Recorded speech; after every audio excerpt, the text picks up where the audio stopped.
I will call the Wednesday, September 14th, 2022 Nottingham Planning Board meeting to order.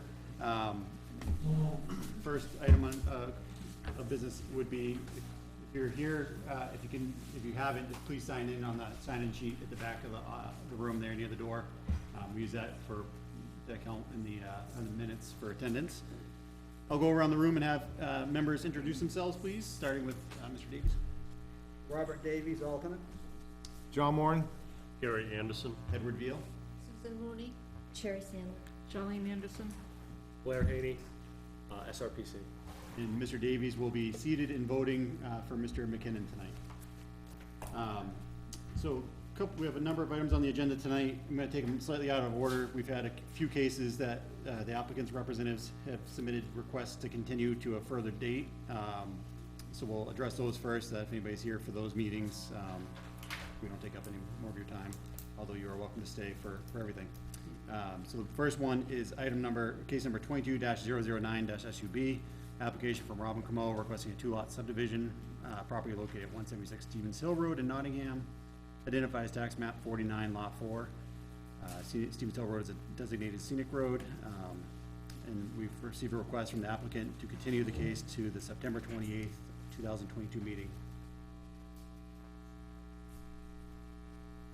Chair, I move that we continue case number 22-009-SUB to September 28th at 7 p.m. We have a motion, do we have a second? Second. Is there any further discussion on that? Yeah, I have a question.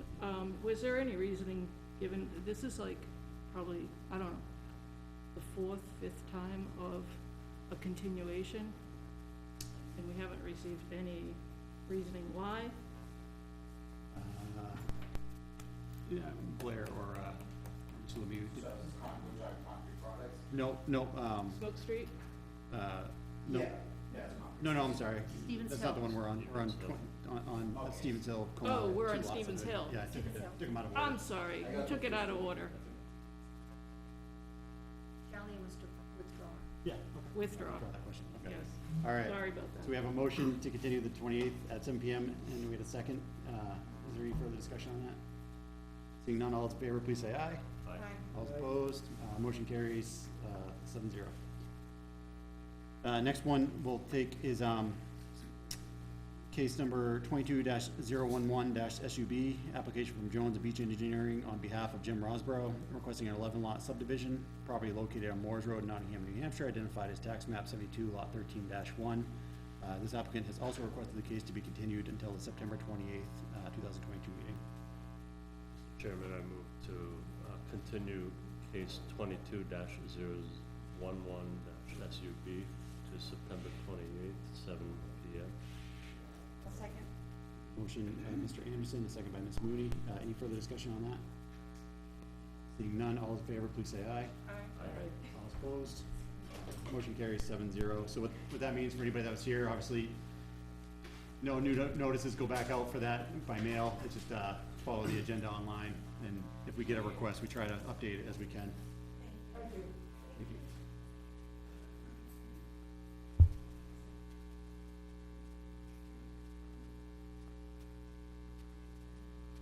All right, now we'll go back into the order. So case 22-002-SUB, application from Concrete Products of London area requesting to create a 4-lot subdivision. Property is located at 100 Smoke Street, identifies map 11, lot 3. Is there anybody here, the applicant on that one? Okay, Mr. Lemieux, have we received anything further on that? This is what I sent out to you guys earlier in the week. I haven't heard anything from them. This is, by my count, continuation number 8. You can probably tell by the case number that this was the second of the year.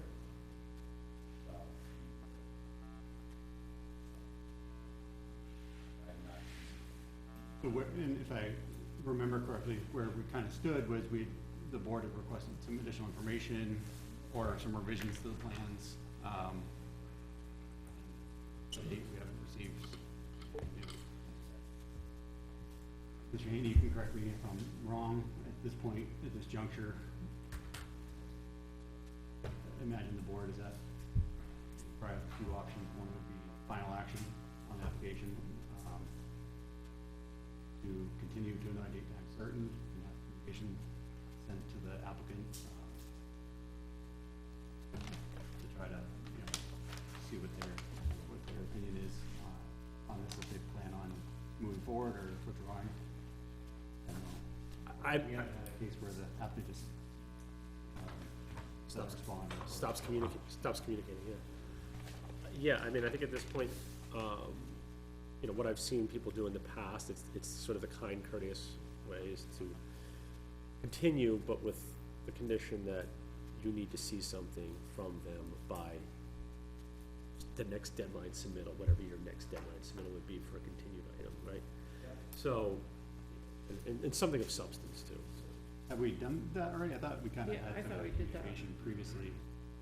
I feel like we said it, but I don't think it's been here physically. I feel like we've had this conversation, but they haven't physically been here. They've asked, this time they didn't ask for continuance. But we're also kind of in a weird timeline of, normally when we continue to date and time certain, it's with the applicant's agreement. We don't have that at this point. We're well beyond our 65 days at this point. Yeah, I think you can take action to.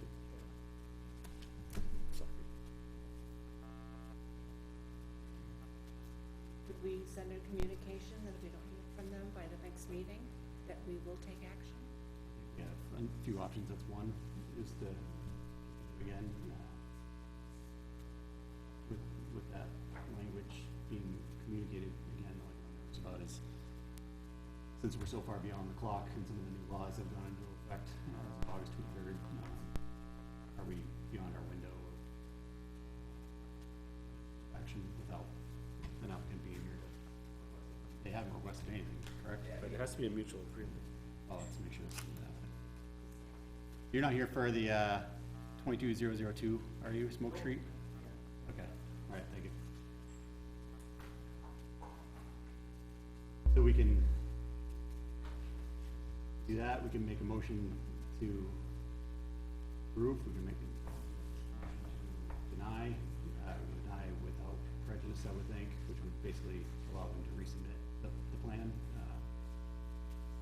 Future, I think they'd have to pay all the fees and everything else.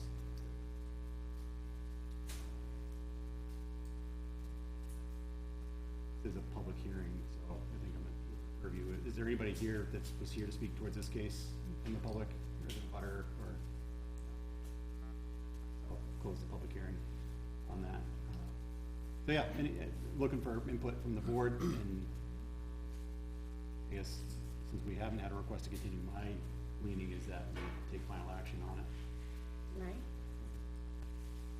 Again, this was from February that we started on this, January, February. January, February. We've had it for us 8 months, 7 or 8 months. Not asking for major revisions.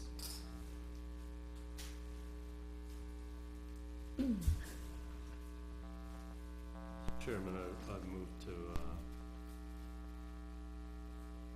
for, case number 22-002-SUB to deny without precedence.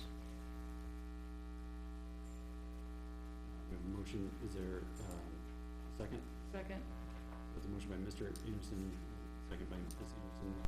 The only thing I would recommend is that we state specific reasons for the denial. We'd have to include them with our notice. So due to lack of requested information, on repeated instances.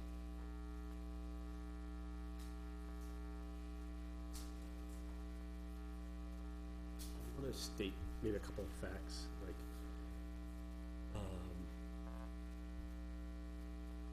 you know, that there was a request made for, like, maybe separate what you did into two statements. One is a statement of fact, we requested information by a meeting. We have not received anything, and we also, the applicant has not even made a request for a continuance for this meeting.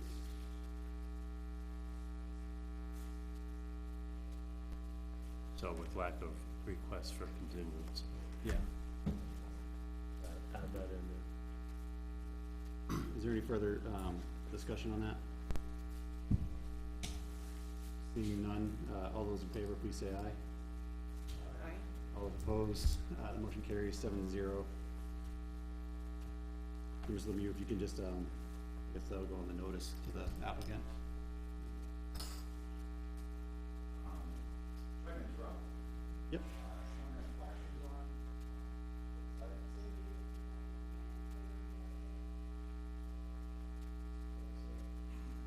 Check, yes. Lock the lock. You wanna ask these people if they're here for the Morse Road? I will, yeah. For anybody coming in, for anybody that just came in, if you're here for the Moores Road subdivision, that's been continued to the 28th at 7 PM. I heard about that, I just wanted to make sure that Yep, it wasn't there. yep.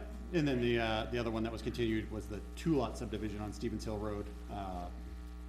That was continued to the 28th as well. Okay, moving on.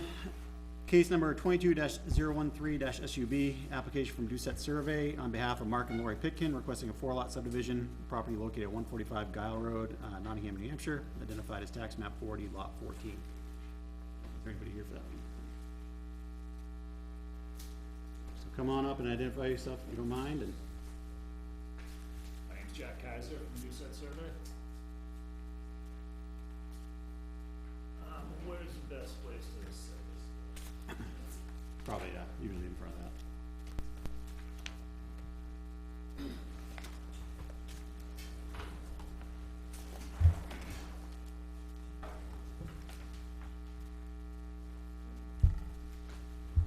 Do any people care about seeing this? I'm sure. Those, board members. Okay.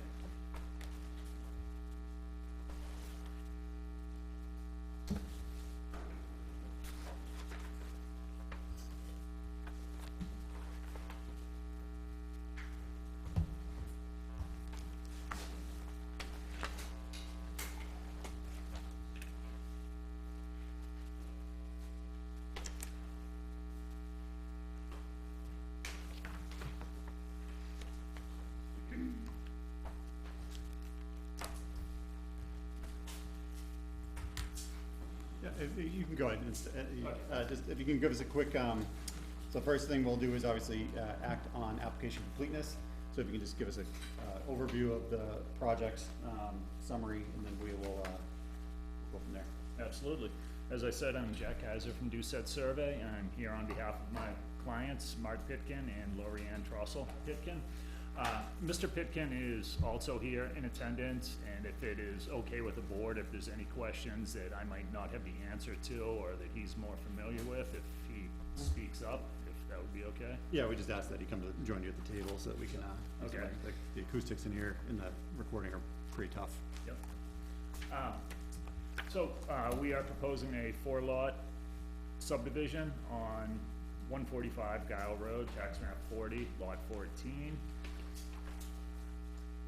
The lots are all minimum 5 acres in size, so no state subdivision is required. Required test pits have been performed, and all the parcels meet current applicable zoning. At this time, I received the comments, back from, staff comments. Several of them were related to the lack of there being driveways shown. Reason being is it's unclear when any construction will take place, where exactly the buildings are gonna be placed, therefore there were no proposed driveways shown at this time. Also, one of the comments was relative to a scenic road, and there's no doubt that part of Guile Road is scenic, but we do not believe that this portion of Guile Road is scenic. Right, yeah, I was gonna, I'm glad you brought that up, yeah, I was gonna mention that later, but yes. So in a nutshell, that is it. I would be happy to answer any questions. All right, appreciate that. Mr. Haney, in your review, is there anything, you feel would would move that this application is not complete. No, as I mentioned, all the required documents have been submitted, including the list of waivers. And, you know, I believe it's complete enough to be able to be, accepted. Got it, okay.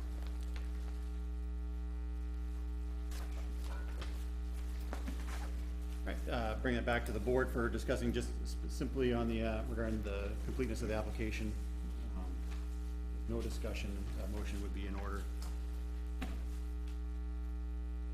Mr. Chairman, I'd move to approve application for case number 22-013-SUV. That's a motion by Mr. Anderson, second by Ms. Mooney to approve the application, as complete. Is there any further discussion on that? Mr. Davis? Is it customary to approve a subdivision without the driveways being shown?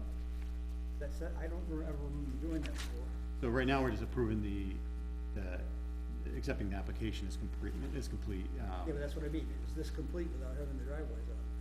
That's usually one of those items that we would address if that's the, like, one of the few items that we're missing.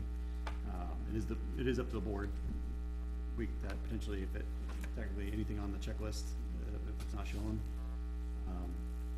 can be a, reason to not accept the application as complete. But if, in my opinion, is if that's one of the only things that we could address that through further discussion on the plan and make that a requirement. But I am right, that's not customary, no, we don't normally see plans without the, we don't normally accept the plans as complete without seeing the driveways on. Right, I think it's happened a few times recently, where the proposed curb cut in driveway has not been shown, and then we've, through discussion, required that to be part of the process. Cause it is part of our requirement for the plan, correct? Yep.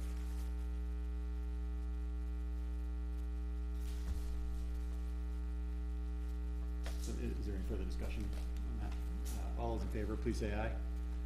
Aye. All those opposed? So motion carries 5-0. Alright, so, Mr. Chairman, I'll make a motion that this, that lot, or case 22-013 SUB is not, regional impact. that's a motion by Ms. Anderson and a second by Ms. Moody that this is not a development of regional impact. Is there any further discussion on that? Seeing none, all those in favor, please say aye. Aye. All those opposed? Carries 7-0. Alright, that's formality. We try to make sure we don't forget that piece there. So now we can speak towards the application a little bit in further detail. You got your summary. Was there anything further you wanted to add before we kind of go into the higher discussion? One of the comments was that the 25% slopes were not shown. I printed out some new 11x17 plans, if you'd like me to pass those around. The reason I did not show those was frankly, the plan was getting pretty busy. Yeah. The 30,000 square foot buildable area did not contain any of the 25% slopes. But just for clarity, I have shown them on these plans also.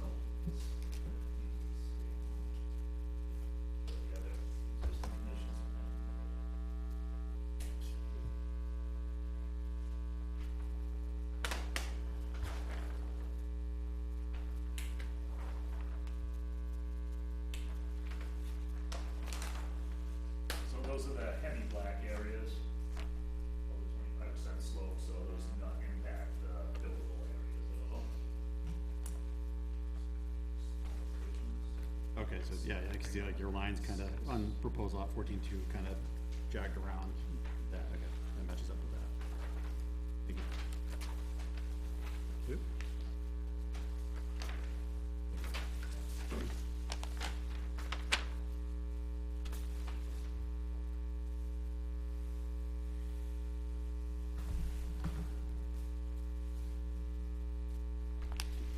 Again, as I mentioned, there's no proposed construction. for the foreseeable future. Mr. Pitkin, may hold on to these parcels to convey to his kids at some point, and he's not quite sure how far down the road that's gonna be. Obviously, protection and, you know, whatnot would need to be in place when the driveways are designed, and we'd be prepared to put a note on the plan indicating that, you know, no driveways are proposed at this time, and presumably he would have to reach out to the town for driveway permits when that time comes anyways, so we weren't looking for any immediate construction right now. Okay. And then, Mr. Haney, I know you prepared a staff memo on this. Did you wanna kinda touch upon some of those items? Yeah, as, first, And I brought the scenic road. yeah, I was gonna get into that. Right, so it was notified as a scenic road, but it does appear that this section was not a scenic road, so this is kind of going back to some of those confusions that we've had in the past. So we're getting close to nailing that down. That's But, okay. that piece to my memo would not be applicable. That being said, that the town does, in its driveway design section 15.3.2 require, you know, the driveway and the aprons to be shown. It also talks about stormwater and soil erosion as well. I think one of the reasons that this is something that's required is that, and this is what we were touching on in our past conversation, is, you know, does the board have the ability to enforce any type of stormwater management on an individual lot? You know, if someone comes in on an individual lot for a building permit, you know, where do we have that power to enforce that? Because it's not part of the zoning ordinance, it's part of the subdivision regs. So it would seem like this is the time where it needs to be shown. If it needs to be modified, perhaps that's done either through here or through the building permit process. But not only on the plan, but in this, design details as well, right? So the specifics of it needs to be shown on the plan, but also needs to be shown, like, you know, given the field conditions, where, slopes are, where low points are on individual roads, you know, where are those things gonna be located, and how will stormwater be addressed? Not only, you know, sort of like during construction, but post-construction. So, you know, I understand what the gentleman's saying, and, you know, I'm empathetic to the applicant's situation. You know, I leave it to the board to come up with a solution here, but, you know, that is the reason why because it was mentioned, what he just said was mentioned in their waiver request, you know, about this is our plans for the future, this is why we're not requesting things, or this is not why we're not doing things, this is why we're requesting things.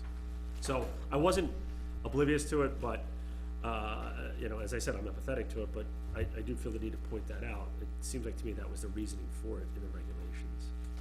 So that being said, those are two pieces, two of the main components to my comments, which is driveway, aprons, and then stormwater management, soil erosion, both during construction and post-construction.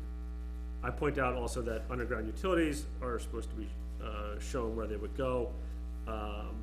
That's not, you know, that's fairly easy, but it does need to be mentioned. It should be a note on the plan if we do in fact approve it, so that the next person that goes for a building permit knows what they're getting themselves into, that in fact underground utilities are expected.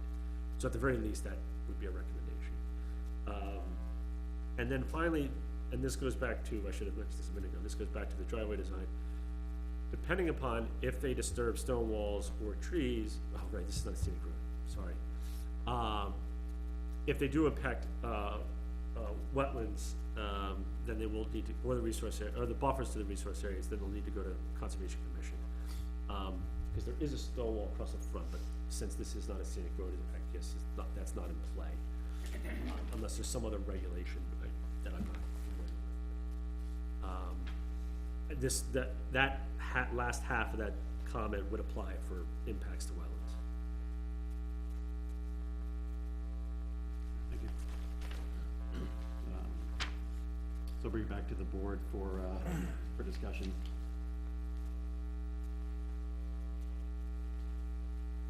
Is your last name Kaiser? Yes. Okay. Thank you, I thought I might have made a mistake. Mike concern is, I'm on the Conservation Commission, and part of my concern is with approving a plan that doesn't have details with driveways, wetlands, and other things that are of natural history importance, is that we might be approving, the planning board, approving a lot that is difficult to build on in the future. That's just my comment. Okay. And that would be a hassle for the applicant down the road. Yeah, well, as I mentioned, 30,000 square foot buildable areas are all shown, wetlands were properly delineated and located. And with the location of the wetlands and the 30,000 square foot areas, there would be no, I can't envision how there would possibly be any wetland crossing or wetland disturbance with the construction of any driveways.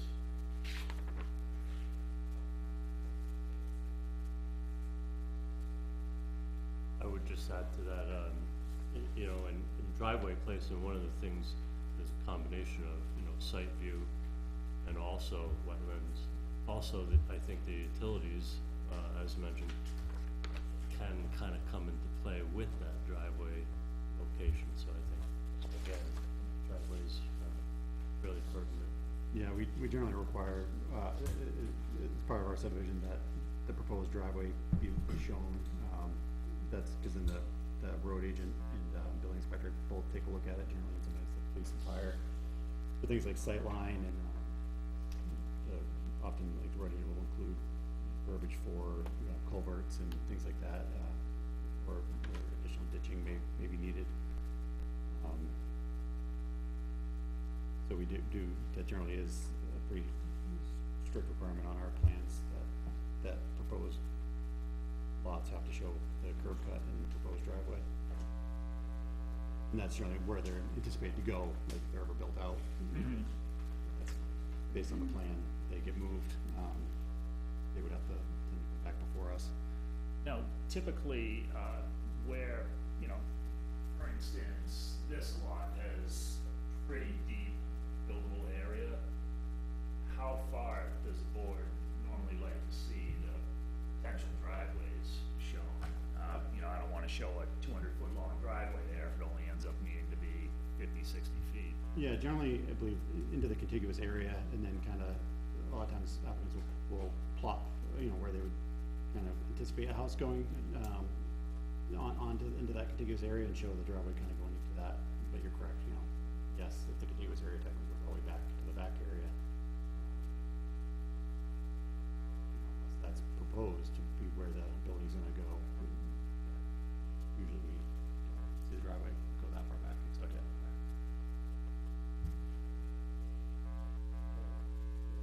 One other thing, you know, that's in the driveway design is that there is, a maximum grade of 8%, and a negative grade until it gets beyond the ditch line. So, you know, there's some slopes there, it's not massive, I don't know how, you know, there's probably some places to snake it in without getting to that, but it is something to keep in mind. Yeah, that negative grade to the roadway, that was added in a number of years ago to try to prevent, you know, runoff going into the road. Also added a paved apron onto the, I think it's a 12-foot paved apron that's required. Again, just try to eliminate more dirt and mud and gravel coming into the road. So we do have a few waivers. I think before we act on the waivers, I think it's good to have some additional conversation, and then we can act on those. Mr. McKinnon had supported a few, even though not here, had reviewed the plans and submitted a few comments. I think you've touched upon a few of them already. Yeah, I had a question about where on the existing parcel is a zone A flood zone located. I don't know if that's identified or delineated. Could steep slope areas be shown on sheet 3? I think that's what you brought in tonight. 14-1, show potential driveway location. Show driveway culvert if there should be a swale along the edge of the roadway. 14-2, show driveway location opposite the existing driveway across the street. The driveway for this lot will have limited sight distance to the north due to the existing knoll and curve on the road. The road agent's feedback may be needed, and regrading the knoll may be warranted.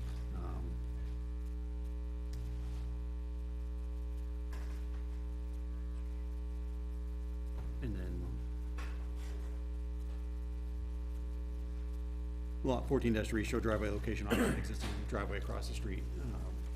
So that was his.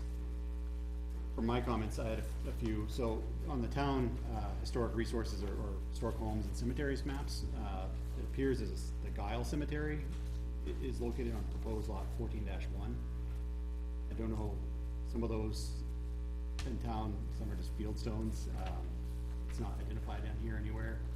I can reach out to the historic commission if you don't know where it is. That's on this lot? So, looking at the town cemetery map in our master plan, the dot is, would match up somewhere between 14-1, 14-2. I can reach out, we have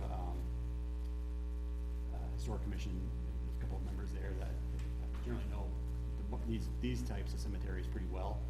They've been very helpful in kind of giving us guidance. Sometimes they have photos of them too. On another application, I would never have recognized it as a cemetery. It was literally just field stones. Yeah. But it's documented, so if you're not familiar with where it is, I can reach out for additional guidance on that. And Yeah, that'd be great. share it to the land use clerk, and if they do have like photos, that they can provide that back. The parcel appears to fall into the Shoreline and Water Quality Protection Act, in HDES, for the North River. It looked like it covered the majority of the parcel, so that would mean that we have to notify the local River Advisory Commission, which I believe is the Advisory Committee, commission. Me.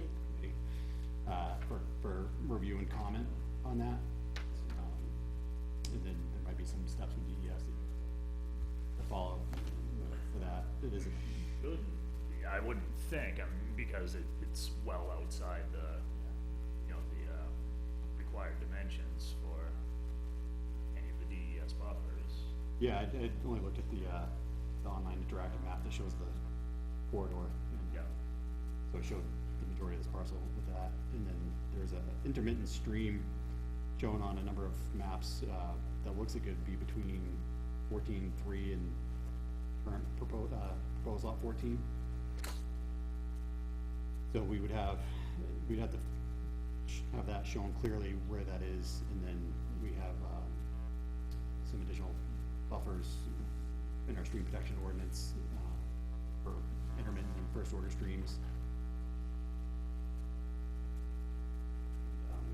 My last kind of question or comment was, for the wetlands, on one of the sheets, I'm a little confused, there's a, maybe it's just the way the setbacks are being shown. There's like a 50 and a 75 foot setback shown, so like, for example, proposed lot 14-1. The contiguous area would get extremely narrow, if it's the 75 foot line. If it's the 50 foot line, it, obviously gets a bit wider. So I don't know if these wetlands are poorly drained or very poorly drained. So there's both. We showed the most restrictive of the two setbacks when we created the 30,000 square foot area. Yep. In most cases, the very poorly drained setback did not come into play because it was far enough away, but that was all taken into consideration when we created the buildable areas. Okay. And none of the buildable areas have a pinch point less than 50 feet. Okay. That was my other question. 14-1 especially looks like it pretty narrow, and then 14-3, I think you cut off that pinch point, to the east.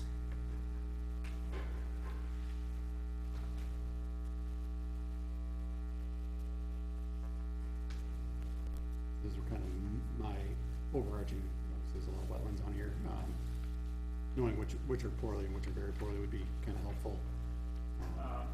It is depicted on there, it's kind of hard to tell because there are so many lines. Yeah.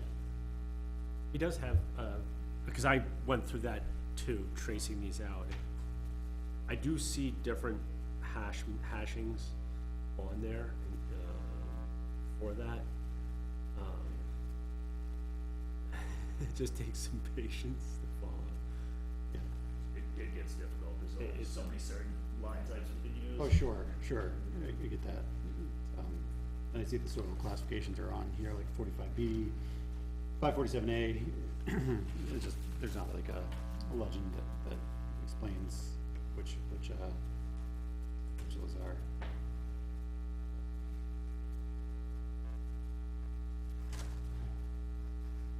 Is there any other further, comment from the board? I just had one question. On lot one, you show in the back part of the lot, there's looks like a woods trail that goes, from the main lot into lot one. Is the idea to, discontinue those roads? The woods roads that are going. In the rear. Leading, yeah, in the rear. I mean, those are just, I don't know who uses those roads Yeah. right now, they're just trails that were possibly used before this was purchased by my client. But there's no proposed easement or right of way through those. Correct.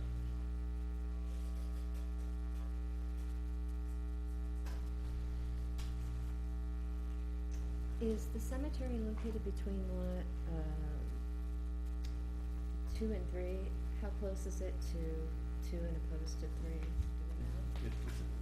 We don't Unfortunately, know. I don't know the answer. I thought, based on the town cemetery map, it's probably in the hallway of that map. But it looked like the dot would be somewhere 14-1 or right between 14-1 and 14-2. Given where the Rock stone wall foundation side. is, Yeah. you know, it makes sense that it might be in that area. So No, again, it's labeled on the map. And there is a cemetery, there's a cemetery. On the, That's at the other corner of the. okay, so we're talking about a But different one. again, I've seen that cemetery map before, and there's other people in this room who can attest.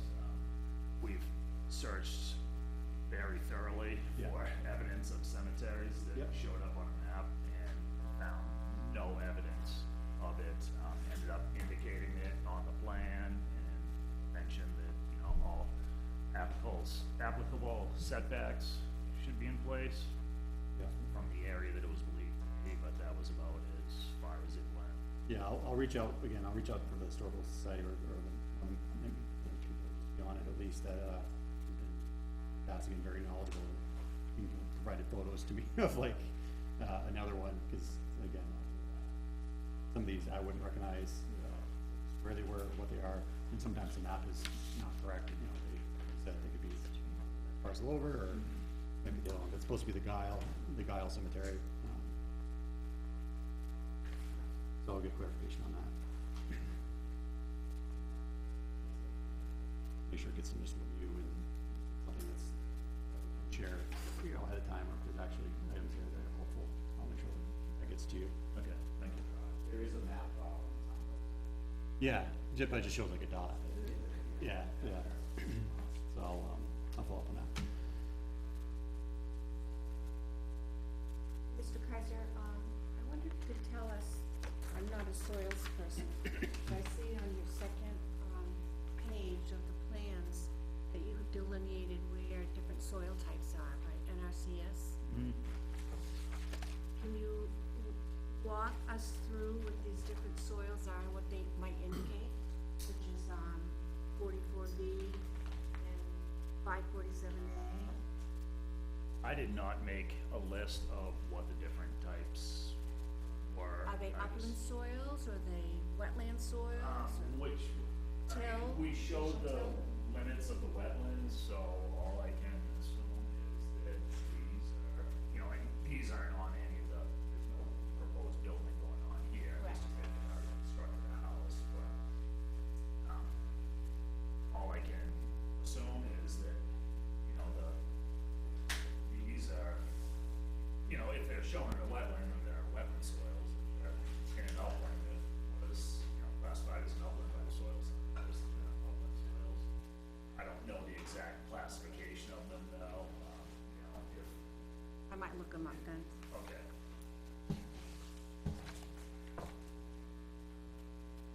The letter designations stand correlate with slope, is that correct? The A through C is less than 15%, I think it is. E where it gets to 25% above, usually. I believe so, I don't as, see as it. a surveyor, you know, we're not soils people, we don't usually get involved with soils too much. Okay. Is there any other discussion from the board? At If not, I think action on the waivers, would be pertinent. And we can either do these one by one or in bulk. Seeing them, I think, maybe individually or applying a couple out might be in order. So we have a waiver requested from Article 8, Section 8.3.6, existing grades. Says I'm requesting a waiver from this regulation in part. Contours are provided within the upland areas of the proposed lots. However, contours were not provided outside the areas of the proposed lots. Now septic and well are existing on the site, and nothing further is proposed on lot 14 by way of this application. Article 8, Section 8.3.9, site features. I am requesting a waiver from this regulation in part. Site features are provided within the upland areas of the proposed lots, and man-made improvements are provided on lot 14. However, features including wetlands were not mapped outside of the areas of the proposed lots. House, septic, and well are existing on the site. Nothing further is proposed on lot 14 by way of this application. Article 8, Section 8.4, proposed site conditions, requesting a waiver from this regulation as there are no proposed site conditions at this time. It is also unlikely that many of the items listed in the section will be required as part of this proposed subdivision. Test pits and 4K areas, however, are shown on sheet 3 of the plan set. Article 10, Section 10.2, grading, erosion, sediment control plan. I'm requesting a waiver from this regulation as there is no proposed construction to take place at this time. Therefore, it's uncertain as to where any erosion control may be required. Article 10, Section 10.3, stormwater management plan. I'm requesting a waiver from this regulation as there is no proposed road as part of this proposed subdivision. It's uncertain where buildings and driveways are to be placed. Therefore, it's unclear what, if any, the impact of existing drainage might be. Additionally, there's a large swamp in the overall parcel downhill of the proposed lots, which would be presumably handled any additional runoff caused by the addition of 3 lots, house lots. Mr. McKinnon provided his thoughts on the waivers.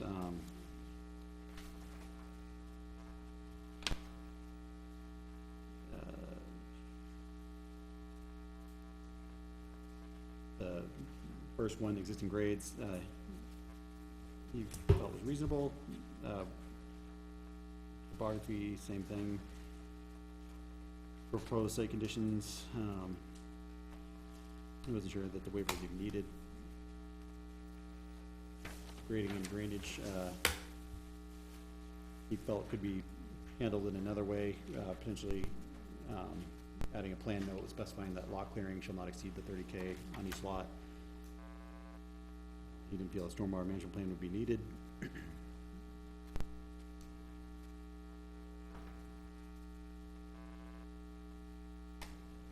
And then felt a note should be added to the plan stating the limits of clearing should be flagged prior to tree clearing to help guarantee that no proposed disturbance over the 30K would occur, which would then trigger stormwater management plan. Is there any discussion on this, any of these? My only item, I guess, I feel the existing grades make sense. Most of these are, I believe, in line. The 10.2, I think it's more like a best practice thing to help guide the building inspector, when a building permit is issued, make sure that, best management practices are conformed to when and if the construction does occur.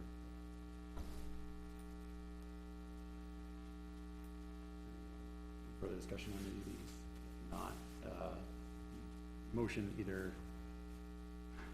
on all or one at a time would be in order. I just, on the 10.2, wondering if we waive that, I think Ian's recommendation of the note should be put on it if we do waive it. No, the only other item I had, which I don't think would be impacted by these waivers, but normally when we do a subdivision, we still have to require that, to show that the parent lot would still be considered a buildable lot, that we're not creating a non-buildable lot. Usually something of the size definitely has 30K area.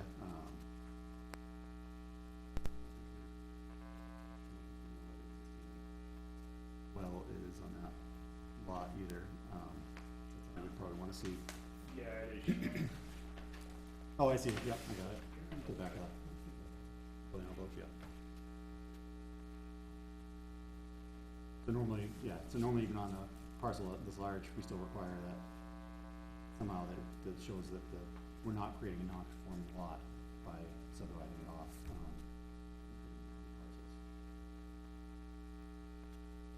But again, I think that's outside the waiver.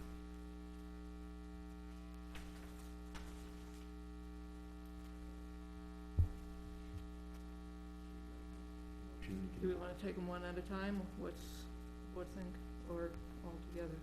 Altogether, as read, would be a fine motion.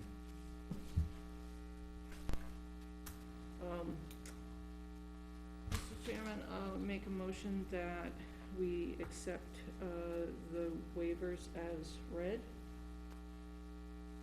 Is that a second? Second? By Ms. Anderson, second by Ms. Mooney. Is there any further discussion? Seeing none, all those in favor, please say aye. Aye. All those opposed, motion carries 7-0. Any other, discussion from the board before we open the public hearing? And actually, if Mr. Pickens here, he may have a good idea if that cemetery that's shown all the way to the south of the property, if that's, might be the Guile Cemetery. Or if anybody's a butters here that might know. That's just one of the two derived about the past two cases that are not. Okay. I'm gonna take a moment. If anybody's here that just arrived for, if some of the cases have been continued to the 28th and were not heard tonight at all, that would be, the Moores Road, 11 lot subdivision for, applicant Rossborough, and then the 2 lot subdivision on Stevens Hill for, Camo. Those have both been continued to the 28th at 7 p.m. And then the, concrete products of Londonderry, 4 lot on Smoke Street, there was final action taken on that one, so. Make sure, okay, got it. All right, we'll open the public hearing. At this time, I'm gonna ask anybody that would like to speak, for that towards, in favor of the application, please come up first, just identify yourself and direct comments towards the board if you don't mind. Anybody speaking against or just general questions, just, come up after, and then if there's repeat testimony, just, you can just echo the individual in front of you if that's the case. Anybody that would like to speak, for, against, or otherwise? Yes, seeing none, I will, close the public hearing.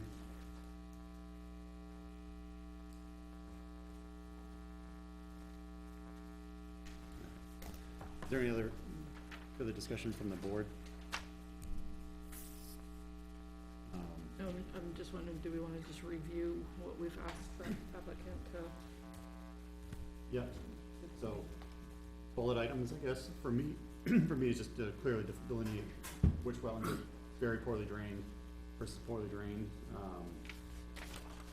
Identify if we can the cemetery that may be on this parcel.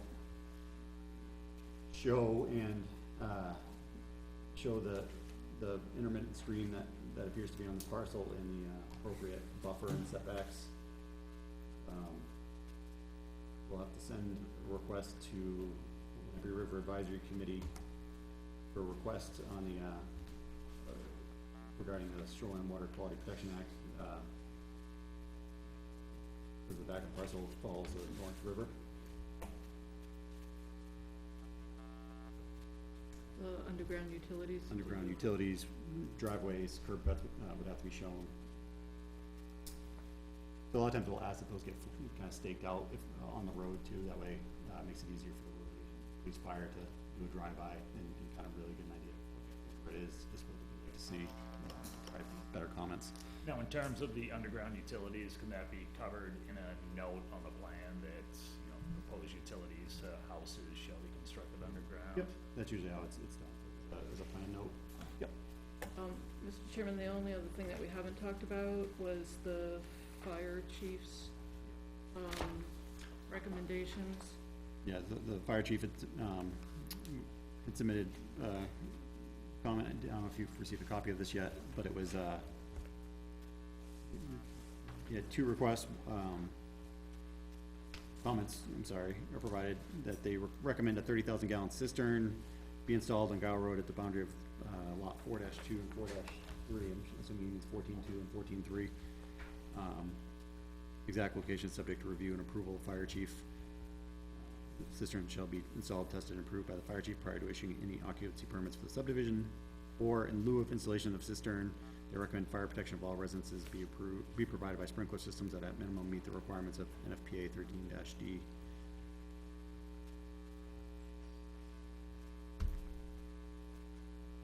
So that's not just a recommendation, that's an either or. Correct, yeah, recommends the cistern in lieu of a cistern, it's, recommends sprinkler systems in each house.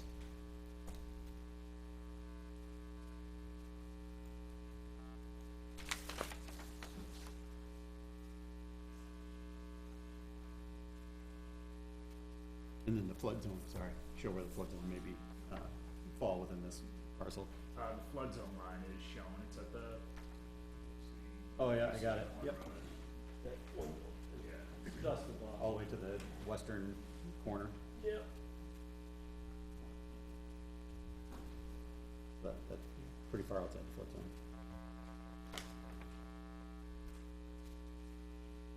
And then one other we generally talk about is, site walks. I don't know if they would like to request a site walk for this, or if, driving by with the driveway staked, would be sufficient. That would be a good time to cover that. Yeah, and one other thing I think that, Blair had noted was, a note regarding the erosion control during construction, just noted on the plan.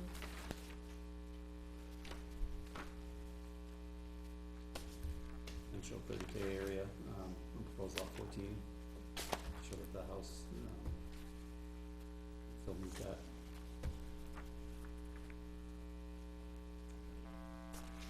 I don't know.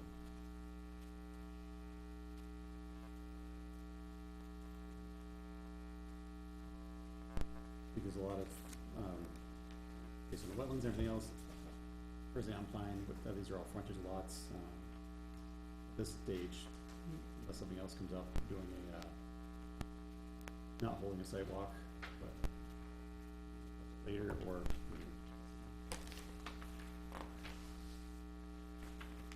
I think later is fine, later. The only other thing I would say, I know that this section isn't a scenic road, so the stone walls, but I think, you know, in our master plan, we do, we do wanna keep the aesthetic of the stone walls as much as possible, so I think, wherever you can, and looking at those driveway cuts that, or you can place to minimize. there's no easements to the town plan with this, right, or is there, go with, like, right of way or anything like that, proposed dedication of, this, no? No, that wasn't proposed. And it is gonna be kind of difficult to not disturb all You're the gonna walls, disturb because some, it's pretty right, much right. wall the entire way, but, Yeah. Yes, if there are locations at work that are immediate access to buildable areas that don't disturb the walls, yeah, by all means. Normally they'll just, individuals will normally just kind of incorporate, move stones back into the wall, into the either side, or fill in areas that may have missed it. Try to keep that aesthetic as much as possible. Mr. Kaiser, did you have anything else for us before we, 'cause it looks like we're gonna have to continue, for a few, get that, the Every River part, try to clear up the cemetery piece. Those items that we mentioned. Clarification on those. No, I don't believe so. So our next meeting is September 28th. I don't know, it sounds like it's filling up pretty fast too. That would be the first available, but deliverables are usually a week ahead of time. So, I don't know if that provides you enough time to kind of address those items that we indicated, and then provide, documents back to the land use clerk. Or if you want us to push to the, first meeting in October. Probably October, 2 weeks might be pretty tight for us to. I think that provides, Yeah. I think that provides more time to allow, again, Lamprey River Advisory Committee to get their comment back to us, as well as Historic Commission stuff. So, like I said, anything I find out helps identify a cemetery, I will make sure that gets to Mr. Lemieux, and then, he communicates that to you. Okay. All right, what's the date on that? This review for October? All right, so a motion to continue to October 12th at 7 PM would be in order. Mr. Chair, I move that we continue case 22-013-SUB to October 12th at 7 p.m. Okay. Motion by Ms. Moody and second by Ms. Sandler. Any further discussion? Seeing none, all those in favor, please say aye. Aye. All those opposed, that motion carries 7-0. Thank you very much. We'll see you on the 12th, and I don't think it was 7 motions, but deliverables are always at least a week at a time before that, so the 5th. Okay, excellent. Thank you all very much for your Thank time. you. Thank you. I think this property we walked before, Mr. Beal. Check back on that. The next item on the agenda is case 22-014-SUB, application from Joseph Falzone on behalf of George Williams and Diane Kelly, requesting an 8-lot subdivision. The property is located on Stevens Hill Road, Nottingham, New Hampshire, identified as tax map 46, lot 7. Stevens Hill Road is a scenic road. Is anybody here for the applicant on that one? Please step up.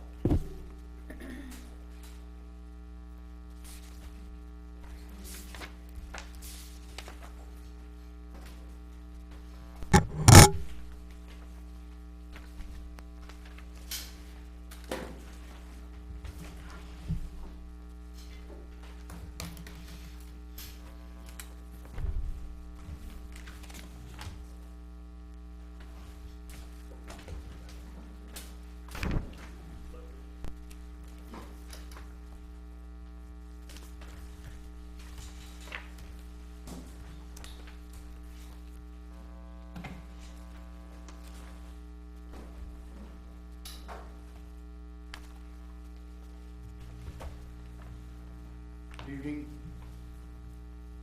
Mr. Chairman, members of the board, my name is Scott Cole from Beals Associates. I have with me Joseph Falzone, who's the developer. If you recall, I believe most of you here. Oh yeah, I'm sorry, and also James Long, DZA, our professional wetland and soil scientist, is here as well. If you recall, we were here basically, I believe around 2 months ago. We came in for a design review on this project. The majority of the project really remains exactly the same, other than we've done some detailed homework. We had a surveyor go out. Being a scenic road, we located all of the substantial mature vegetation along the roadway in regards to driveway locations. Just to update everybody with the board and the abutters, this is a proposed conventional subdivision of 8 lots, rather large lots, most of them are oversized with at least 200 feet of frontage. This is located on Stevens Hill Road.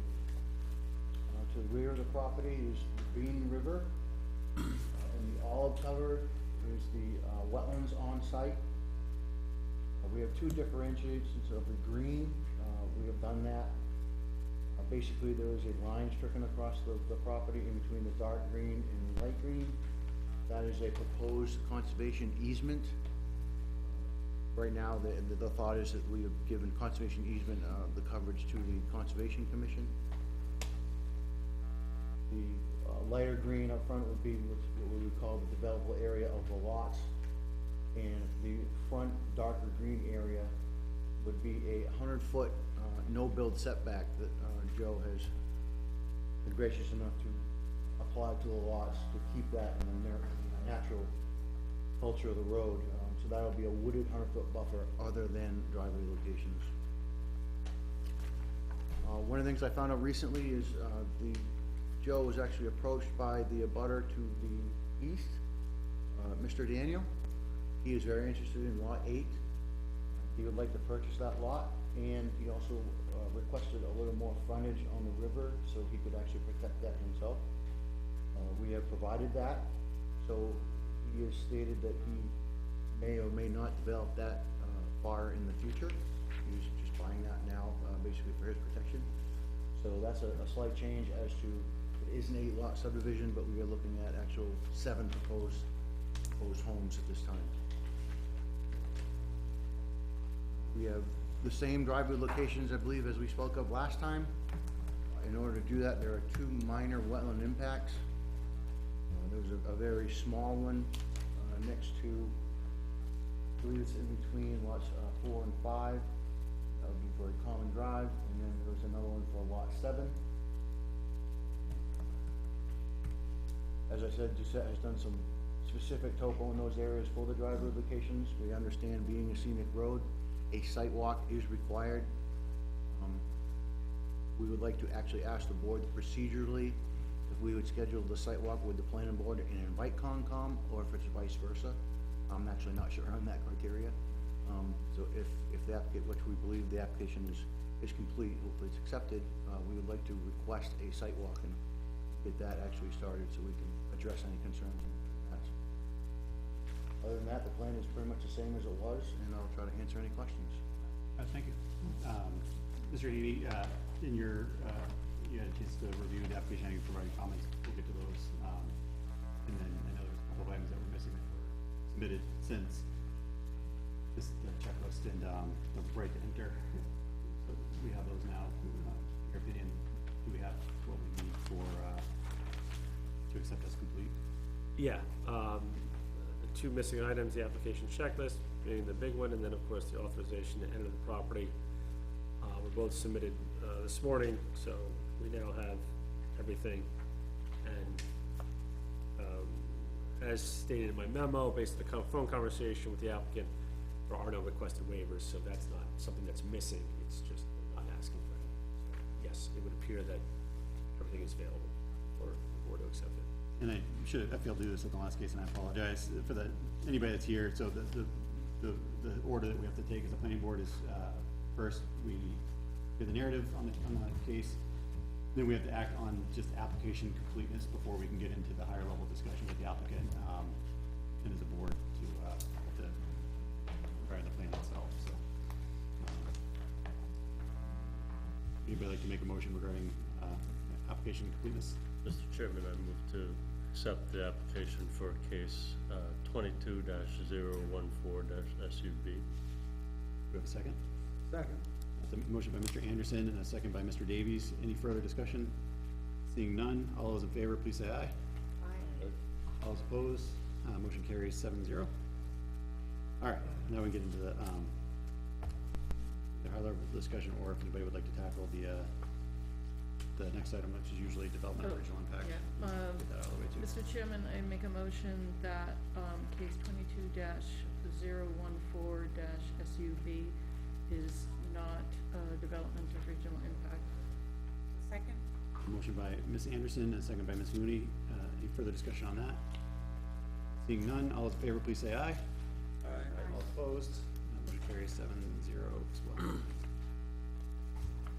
Okay, all right, I'll bring it back to, was there anything else that you wanted to, the applicant provide in detail? No, that's about it.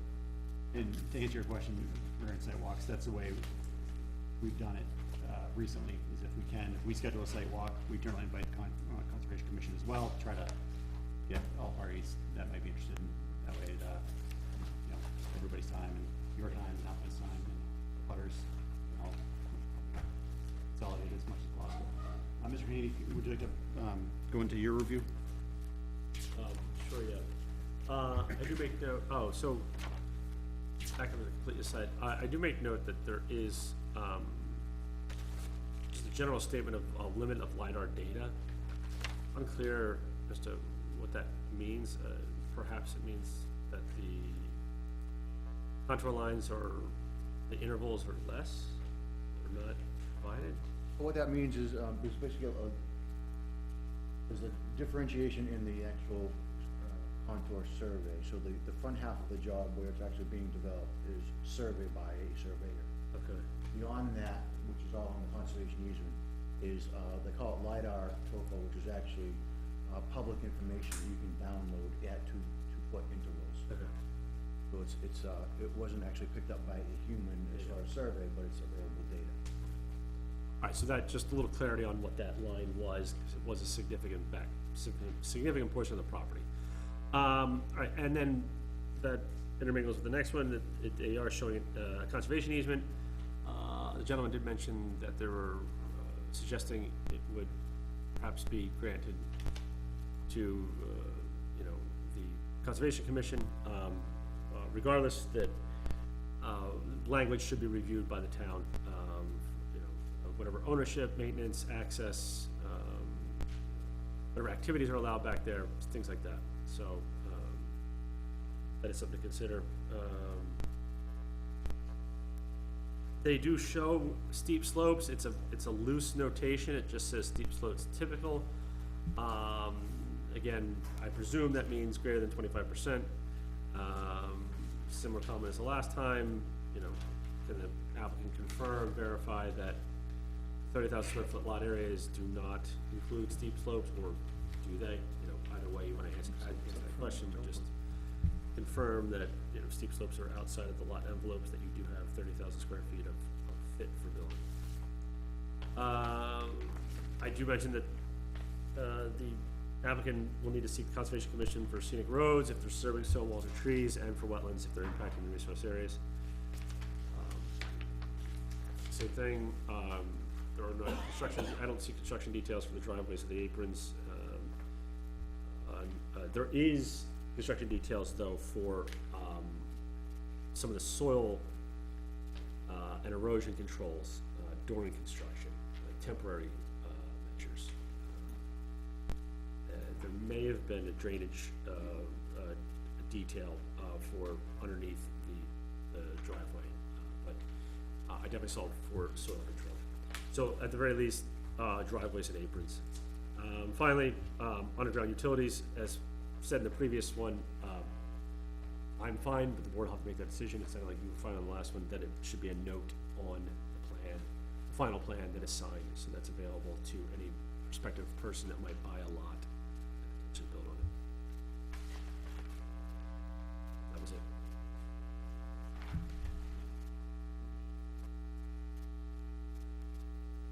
Is there any other board discussion regarding the application, or any questions?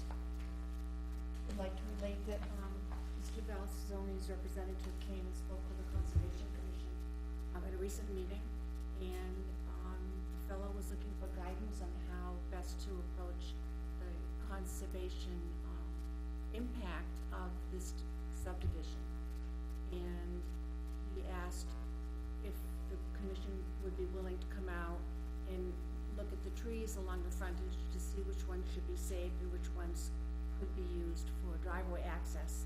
And we recommended to him and to the applicant that they go out and choose where they best feel the driveway should go, tag the trees that will need to be removed, and then we will look at them at the sidewalk. The second, discussion we had was the Bean River, watershed, and recommended that that area not be put into, a conservation, a deed restriction, but be put into an actual deed, conservation easement as a separate property, or a second entity would own the conservation easement deed and would go in and make sure annually that the restrictions were being attended to in that area. So we recommended that that area along the Bean River be either appended to only one lot, or be a separate lot entirely that can be purchased by a party that wants to own it in fee, but would not build on it. So it could be one of the people that bought, like lot number 8, you said you had a person that was interested in the Bean River access. Yeah, I believe they're here tonight. So that would be a good strategy, where they could purchase that lot separately or have it appended in total to lot 8, and then they would have a conservation easement on it. Generally, along rivers, you need to have a minimum of, say, maybe 10 acres for conservation easement. In general, if it's just open space, it's usually 20 acres. We know that, Bear Paw Regional Greenways is very important in protecting watersheds in the area, so they would be very vigilant about, monitoring the property annually, Bean River protection. Ms. Mooney, if I may address Yes, sir? Yeah. both comments. On the earlier comment, I have actually gone out and I didn't locate what trees may be removed, but I actually did put flagging on the proposed center line of the drives. So when we go out and walk, we can actually say, this is where the center line is. How do you folks feel about this location? So what town line, just to get them right. In regards to conservation easement being in fee, the only, which Joe can speak to it too, is that we could basically, lots 2 through 8, we could use the conservation easement and then make that a lot. For lot 1, as you can see, that one is fairly oversized. The reason being is that the potential buyer for that lot wanted to be able to keep it in current use. To do that, you need a minimum of 10 acres, so you have 10, and then the 2 up front is usable. So it would be protected, because they're not gonna do anything out there, but they couldn't have that piece in fee for the conservation easement. That's the conflict we've seen. Could be a restriction on it. Yeah. So it wouldn't be a conservation easement, it would be a conservation restriction, which is less, Yeah, or an which is easement. less protective. Or an easement with monitoring. Yeah, the same thing that it would, as it was before with Maybe a conservation. discussion with their pod to see what their strategy, what they could suggest as a strategy. And as you have said in the past, the Green River is really the jewel of Nottingham. Watershed. No, Joe's certainly interested in protecting that area. It's just kind of how to, the right, correct way to go about it and keep his business. And I did wanna make one more point that, vernal pool number 5, I think, which is on the front, appears to be the most productive of all the vernal pools. Yeah, and Jamie can speak to that one. That's the one he said the same thing about. Okay, very good, thank you. Yeah, I was thinking, so, if my understanding was correct, that everything beyond that dashed line was being proposed potentially to go into some kind of, conservation easement. I was wondering if it would make sense, except for obviously the difficulty being, probably your, setback. If you do as, originally, I was gonna say, if you could, just move all that land to one lot, that way, instead of having to be 8 owners that, technically would have, land back there, it would bring it to one, and make it a little probably easier for, monitoring and sharing, but I understand it's probably difficult then your setbacks would get moved. Yes. Very, very difficult with some lot sizes.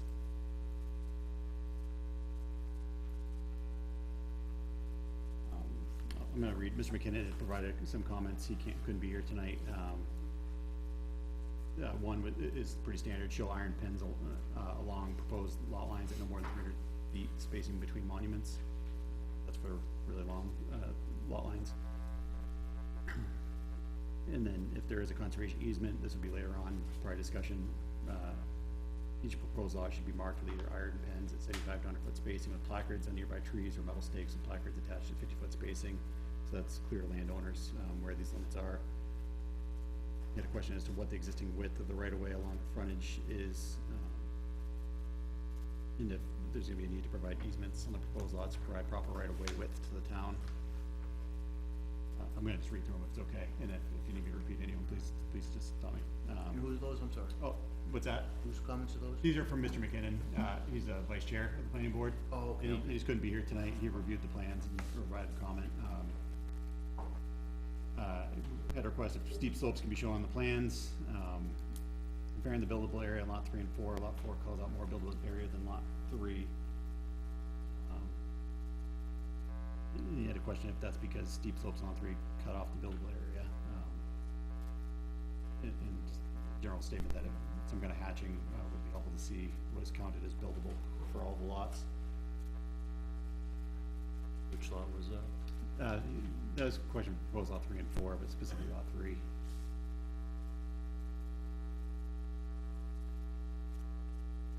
If there is any wetland impact, that the request that the wetland impact be staked, fenced by the surveyor prior to construction to ensure the limit of impact is held.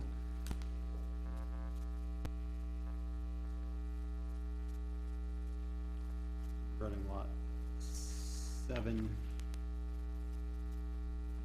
he had indication that if this was reduced from 8 lots to 7 lots, the currently proposed lot 6 and 8 can absorb the area of lot 7. which would result in only one very small wetland impact for lot 6 driveway, but would be a almost 90% reduction in the current proposal for wetland impacts on the project. And then discussion about culvert placement. And then there was, some comments from the road agent, I believe. Did you receive those? If not, well, so the road agent had some thoughts. I think Ms. Lemieux has them and can share them. Basically, if anything was gonna require movement of stone walls, things like that, it could maybe, reset. And then again, address existing trees and stone wall, removal that may have impacts. For me, I had a couple of questions. So there's a few vernal, I think there's 5 total vernal pools shown, 3 are up, beyond the limits of where construction would be, and the other 2 being along the road. One of the driveways looks like it, so we have in our wetland protection ordinance, we have a no disturb vegetative buffer of 25 feet around vernal pools. I think it's lot 6, proposed lot 6. It looks like that, where you're showing a proposed curb cut, would be within that buffer. I don't know if you can confirm that distance.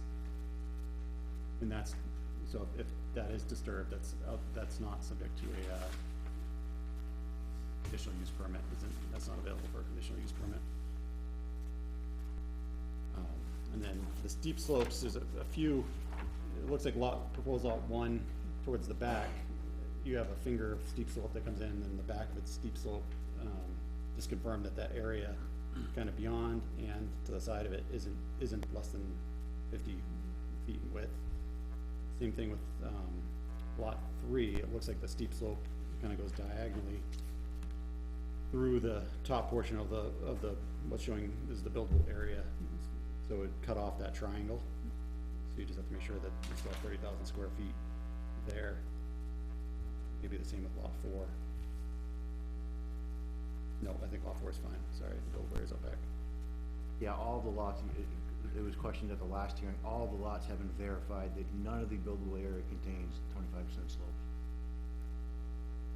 slopes. The soil, your soil scientist thing here, from GZA, if they're here, they can speak towards it. What they're showing on here, there's a number of, several areas of 45E, which is 25% greater steep slope. So the one in the, towards, it's gonna be hard to point it out, but. Yeah, like this on lot side, 3. this one here, Yep, now it is shaded. that looks like that's right in the middle of proposed lot 3, so the contiguous area, you have a triangle contiguous area that's beyond that, Yep, so that doesn't count as contiguous. yes, that wasn't included. Okay, so the line goes through there though, so then the line will have to be revised. Okay, I'll look at it, I'm pretty familiar with not including that in Nottingham, so I. Yeah, I'll no, I verify. appreciate that, Yeah. so, if we, just confirm that one. And then with the setbacks, like lot 2, on one page, it looks like you have, the setbacks would be further, so it would make that kind of top section, the dog legs, really narrow, but then it's going with the 50 foot, so just confirm that is, I believe your soil maps show that is just poorly drained and not really poorly drained. That's the 50 foot, not 35.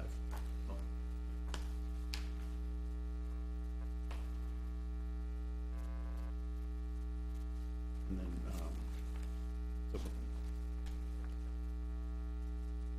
think that's basically the majority of mine at this point.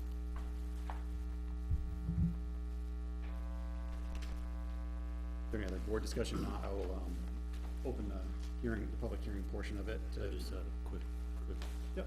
question regarding the, assume, well, the drawing I'm looking at shows 2 possibly shared driveways, is that what that was, where it was orange? This was, I think, the drawing you gave us last meeting had some marks where you see the driveway, but then there was an orange and it's marked Yep. shared. Yep. Is that still, We've actually gone out, we had the surveyor verify, we used to have one between lot 1 and 2, And there's actually, it was wound up being half buried. There's a town culvert actually right on where the property line would be, so common driveways is not, without having to change the whole So drainage. that's and it. everything, so That's why we went to a single allocation. And there's one in between, And we do have one for 5 and 6. Excuse me, 4 and 5, yes. Speaking, yeah, speaking of that one, in the past, the way this board's handled the verbiage of the common driveways or shared driveways is that it's supposed to stay along the lot line, so not just start at the lot line, but follow the lot line until it gets towards the buildable area.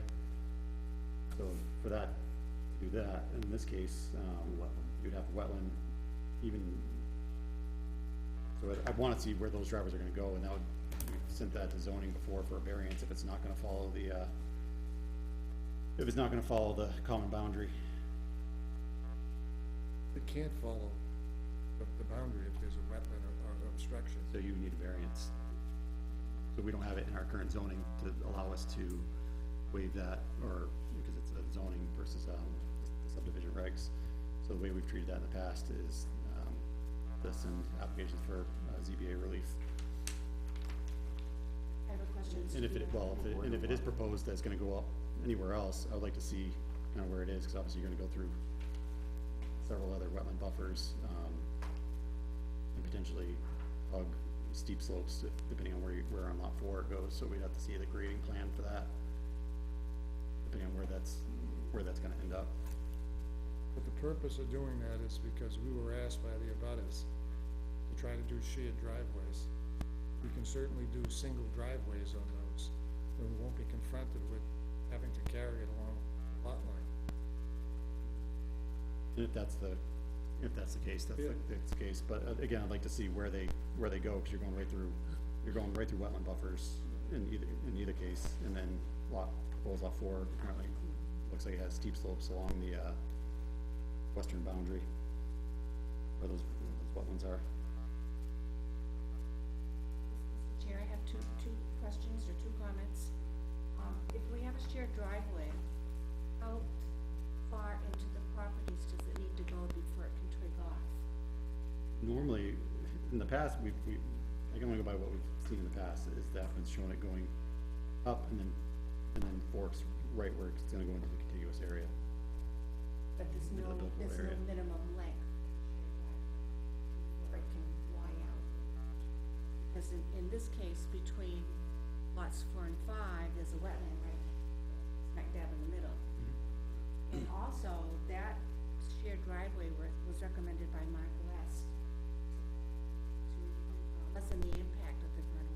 Yeah, I understand the reasoning for it, I'm saying, it's the way we've treated this in the past multiple times is, because in our zoning it says will be kept to the common boundary. Say the curb cut will be kept to the common boundary, says the shared driveway will be, so. Right, that was before our vernal pool,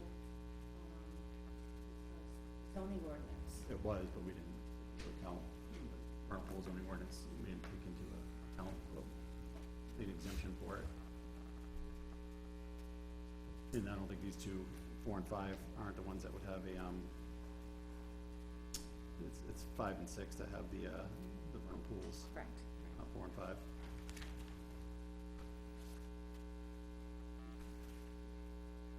I just had a question, on lot, 7, the driveway construction that you've got proposed there to put in, looks like a 12-inch culvert, and if I'm understanding the construction details, you speak to the construction details as far as, putting down some riprap and, gravel, but then there's this note that, will be annual maintenance of it, and I wonder who does that annual maintenance? Oh, that's for road construction, that's just a carryover, no. And what would be the width of that driveway? 12 feet.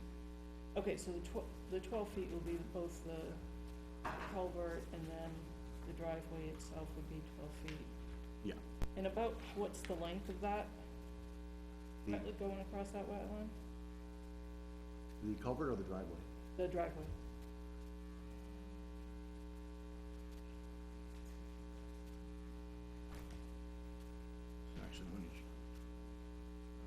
feet. A little less than 40 feet. And so, kinda just explain to me, so you'd go in there, how is that construction like get done to put that driveway in? Typically what they'll do is they'll go in and they'll establish the erosion controls first. Right, So they'll put, either silt fencing or more commonly these days are the mulch berms. They'll lay those in first, get rid of the organic material, then put a culvert in and then gravel over it. so put the culvert in, put the gravel down, and is it like a mixed stone of riprap and different stone, and then there's gravel put down? When on top required, of it? usually for such a smaller driveway, as long as it's good, crushed gravel, that's usually sufficient. Yeah.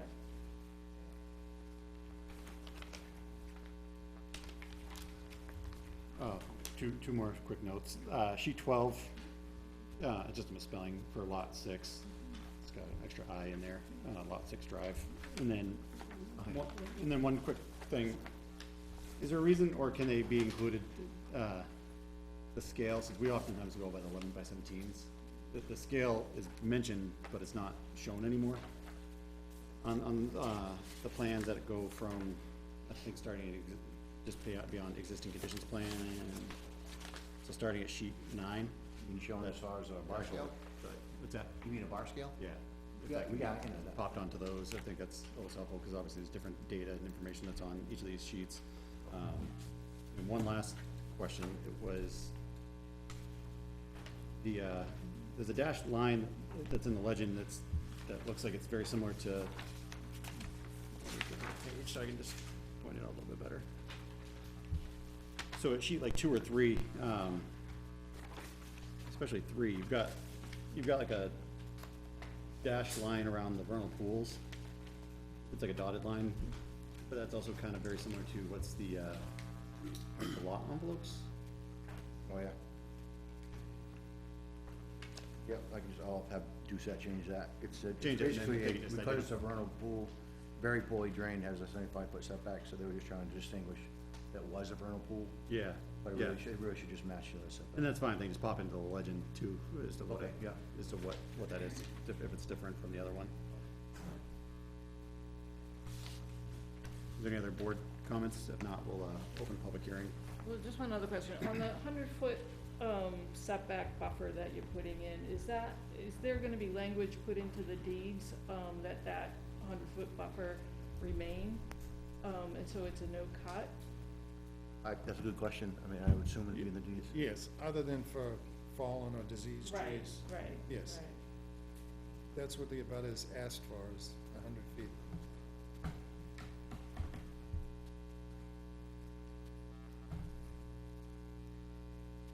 All right, so I'm gonna go ahead and, open the public hearing. If you can, just come on up to the table, identify yourself, and then, again, any comments, we'll accept comments in favor of the application first, opposed, or just questions, afterwards. And then again, please direct your comments to us and, not back at the applicant or the audience in general. And again, I just ask that you come up to the table, just because the sound in this room is really hard to hear if you're not up to the table.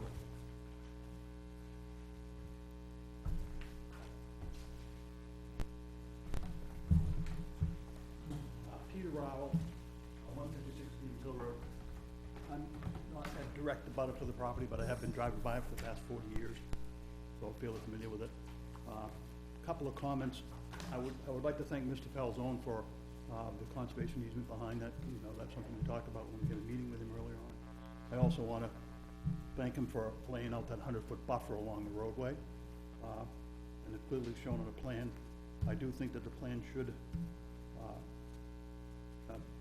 I have a note labeling what that buffer is going to be used for, something along the line of a limited natural area, something like that, just to define what it's going to be used for the people going down the road.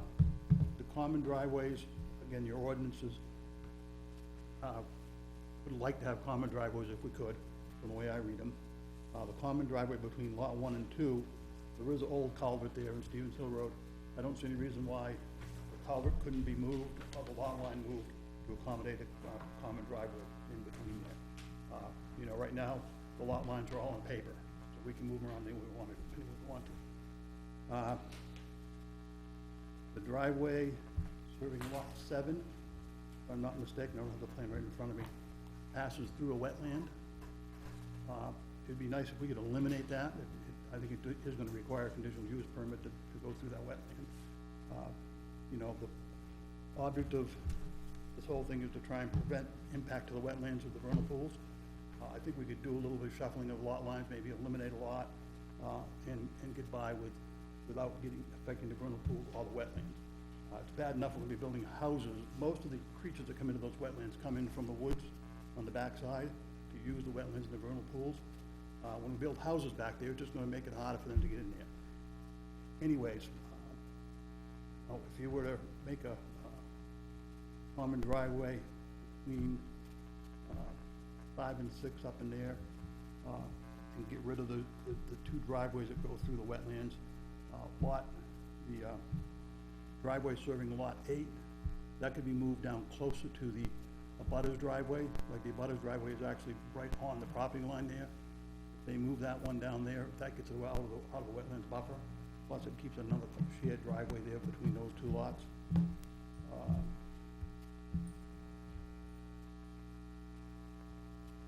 Again, the vernal pools and the wetlands are anyway. The stone walls are always end up being an issue, but that's what makes that road scenic, are the stone walls there. I know you guys are working with the other developers to try and save those. I think it should be clearly stated on the plan that we're trying to keep those stone walls as natural as we can. There's also an old culvert across Stevens Hill Road between lot 5 and 6 that is undersized, it doesn't work right. That should be replaced, this would be a good time to do it. There was a note that said they couldn't determine the width of Stevens Hill Road, which kind of, you know, I think that the planning board should make sure that we get what we need there. I know that typically on scenic roads, you try to take a little bit of land through an easement to try and get out 50 feet. That road's 33 feet typically there. On that, the other thing that's missing and didn't get addressed is the fire chief is probably gonna require a cistern out there, which typically eats up a ton of frontage and really obnoxious to drive by all the time. Will make my insurance cheaper, but that should be looked at and, you know, what we can do about that. I think he's pretty much fires them most all the time. But anyways, I think that, you know, this subdivision would be better served if we were doing 6 lots instead of the 8. We'd get right out of the wetlands, we'd stay right away from the wetlands, protected them, we wouldn't have to worry about putting the driveway through it. I did have some sheets of notes here, I know you like to see them a week in advance, but I'm sure that you aren't gonna make a decision tonight, so you can read the notes over at leisure. I'll give a copy to Falzone. And again, I wanna thank you for working with us on getting that buffer along the front there, like a no build. It would be nice to have like a no cut. And those things need to be labeled on the plan, so that down the road, the people who purchase those lots know that that's gonna happen, that needs to happen. I think that's all I can think of right now. Good, thank you. And I appreciate you bringing up, especially lot number 8, I circled that and I failed to say it. If the driveway was moved just a little bit, you'd be able to avoid the wetland buffer. The undersized culvert question, that would kind of go to town road agent to take a look at that and provide comment. And then as for the right of way width, in general, most of the times with these, we see the right of way be established from the center line of the road to the proposed lot lines. We can, the applicant comes back up, we'll ask more about that. We do have a letter from the town fire department, fire chief specifically, regarding this, application, and says, Nottingham Fire Rescue Department will require a 30,000 gallon cistern, be installed on Stevens Hill Road at a boundary of lot 3 and 4. Exact location is subject to review and approval by the fire chief. Cistern shall be installed, tested, and approved by fire chief prior to issuing any occupancy permits for the subdivision. So we have that letter, which, again, it's dated September 12th. I don't know if you had a chance to receive it yet, or. Allows that or sprinklers in the houses? On some, it gives the, in lieu of, on this one, it was not specified in lieu of, so if that was proposed, we would, have the chief review that and get his approval. Anybody else that would like to speak, for or against or ask questions?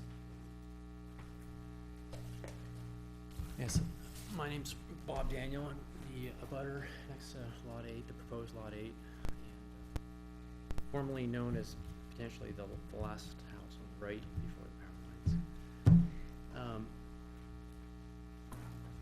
I'm a little bit for and against. Obviously, I love the fact that we had the quiet for so many years, and so my preference would have been that it just stayed the way it is, obviously, but we can't stop time. I did want to bring up with the revised map that Mr. Falzoni brought, that I did come to him, and having lived there for 20 years, I really appreciate the natural area back along the river, and wanted to get some additional area also to be able to keep that lot in current use, coupled with some more area for my current lot. I actually did approach Mr. Falzoni about getting more of the rear of the other lots. Partially, because I like keeping the character back there, but also to make it stand up on its own as a current use lot without having to couple with my current lot. Right now, that's over 7 acres, so I'd have to add some of my land. Make it over 10 acres. My preference actually was if I could have gotten that we not even need to get into a conservation easement. We have it under a single or a few owners, especially one with an owner that's been there for 20 years and appreciates the keeping it the way it is. We don't need to get into a conservation easement.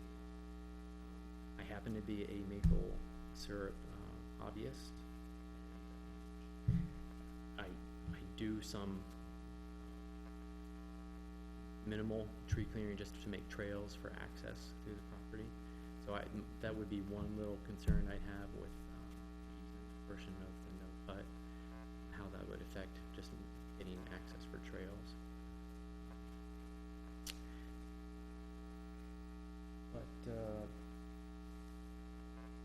I guess we'll see where things go. I just wanted to share that I did have some interest in more of the rear portions of the other lots, and that it would be my preference not to have to go through easement. Certainly if there's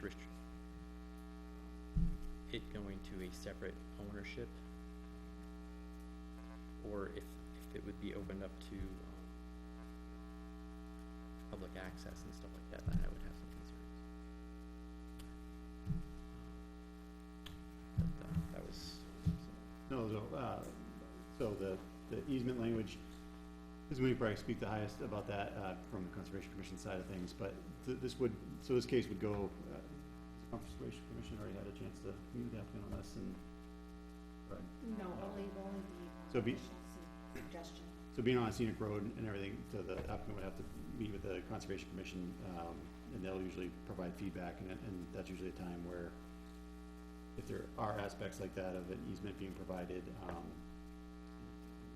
who's gonna hold the fee ownership of that, that's usually something that would be discussed more there, and then that would come back to us with, as part of a follow-up item, that both the language for it, so it can be reviewed by town council.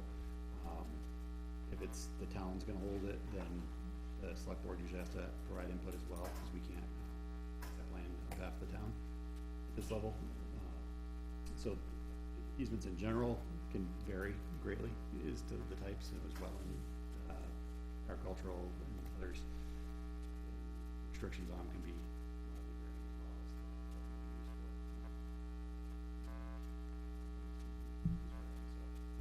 I guess that part is not as of yet determined. May I say a couple words? course. Dan, you're very welcome to come to the next Conservation Commission meeting, which is October 17th. But just to reassure you, conservation easements are not all that restricted. They allow for farming, silviculture. You can cut down trees and put in an orchard. You can do your sugaring. The basic restriction for conservation easement is you cannot subdivide, and you cannot build houses, and you cannot mine.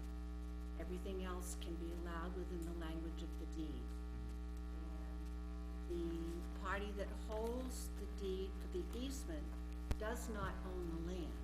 They only possess the authority to make sure that the owner is behaving themselves according to the outline of what you cannot do. Okay. Uh, I know that there was some discussion about no cut. Right, deed restrictions can be very restrictive. And we have that situation up at Highlands off Route 4, where people are not allowed to do anything except take down trees that are hazards. And that is to protect the Little River watershed. That was a property that Mr. Calzone developed. So there are a lot of options, and you're welcome to come and chat with us. Yeah, I'll do that. Thank you very much. Thank you. Anybody else would like to speak for or against or has general questions? On up. First, let me say, it'd be great if the town got some ventilation in my opinion, if they can afford it. Just identify yourself, please. Oh, Mark West, I live on Stevens Hill Road. So I just, I'm gonna go through a couple things to understand what is on the site plans and what is in the actual current use application. So if I go through the current use application, I don't see the square footage of wetland buffer impact proposed for the entire project or the individual lots. Maybe that's on the plan, but it seems to me like if that's what the current use impact is about, is the wetland impact and the buffer zone impact, you should know what that is, or it should be, the information should be usable enough so we had an idea. There was talk about an adjustment of lot 8, and that's the new map right there? Is that what we're? Yes. Okay. As far as a conservation easement, it's not an easement until somebody decides to hold the easement, whether it's a land trust, whether it's the town, and all the languages, but I, like Peter, appreciate the protection of the road and the protection of the high-value wetlands in the back. Especially because you have a steep slope behind a lot of these lots, and developing that would be more threatening to the river. When it talks about under number 1, under section A, how, that it's the least extent possible impact, is there stuff shown that shows why it's the least impact and why it went here and not here? Were there actually alternatives? Because later on it talks about alternatives being looked at, but is that information submitted to understand why the decision, what it was? As far as where those driveways go, those orange things I threw was at the very beginning saying you could potentially look at these areas. They're the ones who can get an idea of, here's the least impacting area. And with that in mind, the least impacting area to the buffer zone to the vernal pool is one of the big keys here. It's not just that there's wetlands in front, but that there's the most valuable vernal pool on the property in front. So how close you get to that pool, how that pool's drained, what that culvert's like, all that stuff is a pretty big issue on this particular, and it only affects I guess lots 6 and 7, where they're the ones that sort of are closest to that.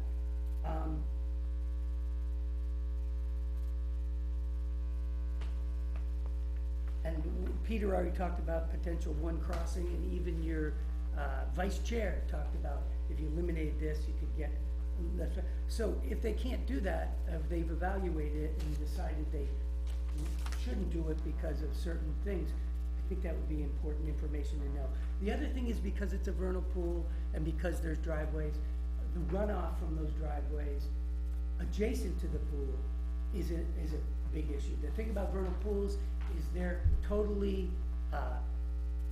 contingent on a hydro period, how long the water is, a certain amount of depth, and changes to the watershed of vernal pools and to the canopy cover of vernal pools are two significant issues.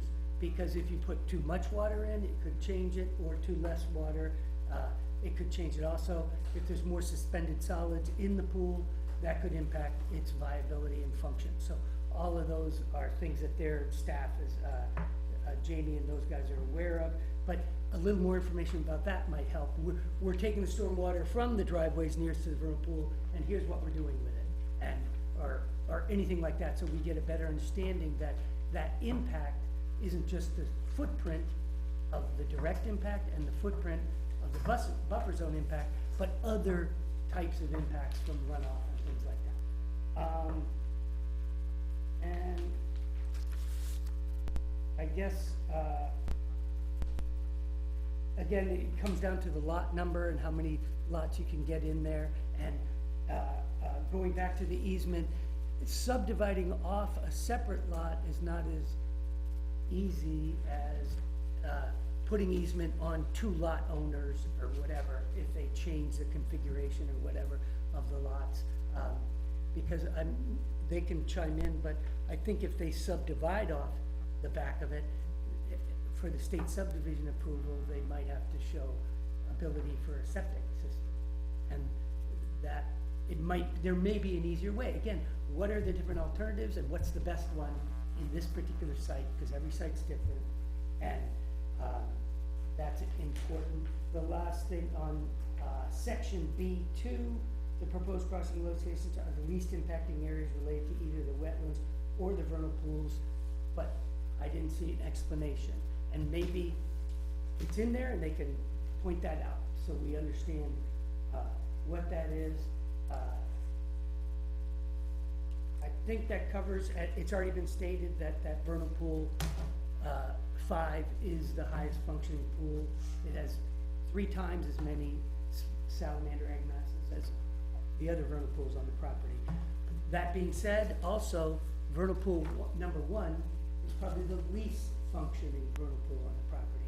And that's right on the road, and there's a culvert right there, which sort of controls whether it floods properly or not. And it gets a lot of runoff directly from the road, and you can see all the sediment in that one. So that one is a lesser value one, significantly compared to the other one. Thank you for your time. Thank you. And thanks for opening the door.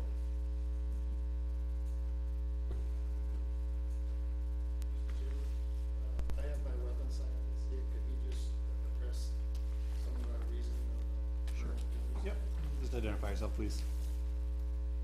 My name is James Long. I'm a soil scientist, wetland scientist, and also a licensed forester. And Mark's right. This wetland here, I have it connected, but the connection is basically a roadside ditch. So where Mr. Rowell was talking about the culvert, that culvert doesn't, he's right, it's undersized, but that's part of the reason why this is a vernal pool. The water stays there, but as Mark mentioned, the hydro period here is not nearly as long as the one west of the driveway. So we wrestled with the fact we want to minimize the impact of the wetland, put it closer to the least valuable vernal pool, or move the driveway up further and have more impact to the wetland. So basically, the Wetlands Bureau wants to see minimum impact. So the minimum impact is closer to the pool. So it's a catch-22, where you want to put the driveway by the pool, or you want to put the driveway more towards the middle of the lot and have more wetland impact. where this is crossing a roadside ditch right next to the culvert with, yes, it's a vernal pool because it had the critters in there, but as Mr. West mentioned, the hydro period is definitely different here than here, and I witnessed that this spring when we were doing work. So, that's why we thought we'd present it here. Now, somebody may say the state or whatever, well, we'd rather have you see you move it, but either way, we're gonna have some sort of impact to this wetland, to get to lot 6. So we try to pick what we thought was the best for the environment. Great, thank you for that.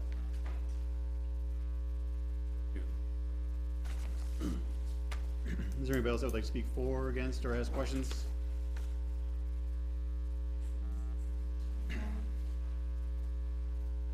Hi, I'm Lauren Chase Rowell. I live on 156 Stevens Hill Road. I just think that in order to really know how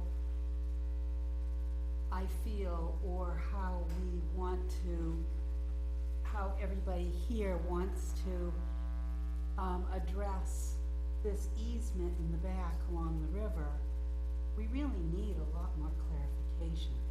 I'm really confused by all the things that you said, Susan. So I just think that at some point, all the different options for that, how that land is gonna be held, needs to be very, very clear, so then we can respond. Because I don't think people can respond right now. It's just too confusing. I also wanna thank Mr. Falzoni for working with the people on 156 Stevens Hill Road, on Stevens Hill Road, and for the back part in the 100-foot buffer. I think it's really important that it be a no-cut buffer, and not just a non-buildable buffer.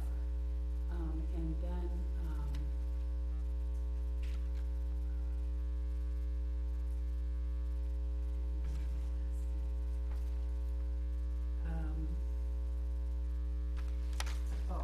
I just wanted to put in one more plug for saving that really high-quality vernal pool. I think that's really important, and I think that's a precedent for how we're gonna keep our town healthy and biodiverse. Thanks. Is there any other public comment? If not, I will close the public hearing, and this case is gonna be continued to another date anyway, so we'll reopen the public hearing at that point for additional comment, but I'll have the applicants come on back up to the table, please. Come on back, sir.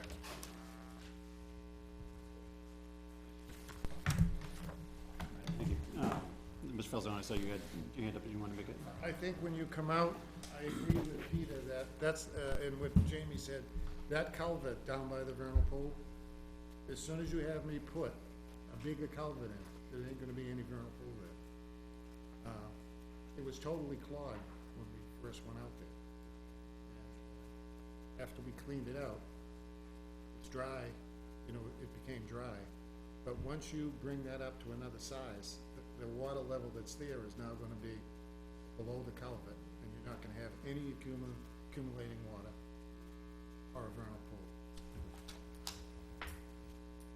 And we are 25 feet from that. I made sure when they laid it out, big plans, because we saw that, that's what it says.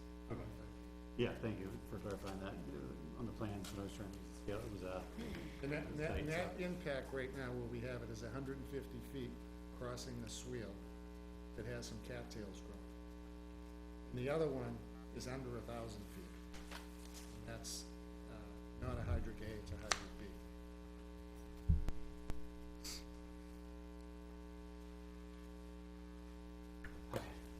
bring it back to the board. Is there any further discussion? I know we have it, so we do, I don't have a copy of it in my plan. I didn't see it in my packet. The conditional use permit was applied for. Reading how we have to handle those, it looks like before we can act on the conditional use permit, so there's a number of criteria to grant one.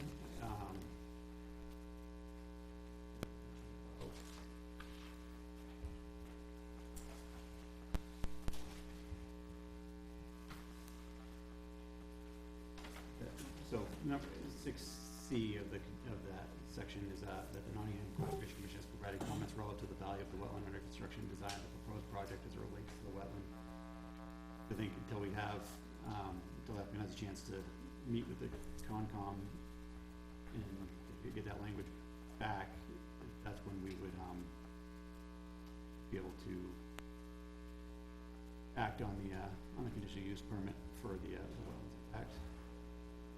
And there's some additional language in there about, performance guarantees, but it sounds like more of those are, the surety is more towards when you go to get a building permit.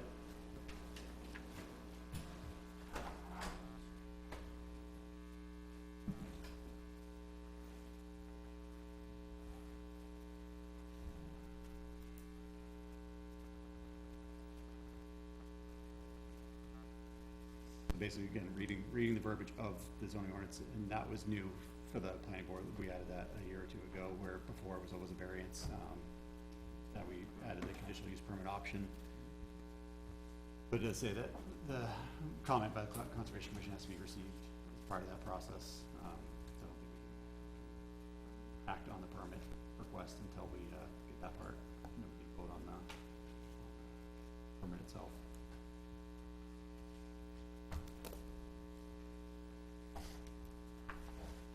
Do you have any other further questions, comments? A date for the site walk? Yeah, one hadn't been set, but that's what I was gonna, seems like there's a lot of interest, so, if anybody would like to request a site walk, we like to do them on Wednesdays at, this time of year, probably like 5:30. Make sure that we have enough light. We got, it started getting dark though in the last one. Is anybody? My best next Wednesday is October 5th.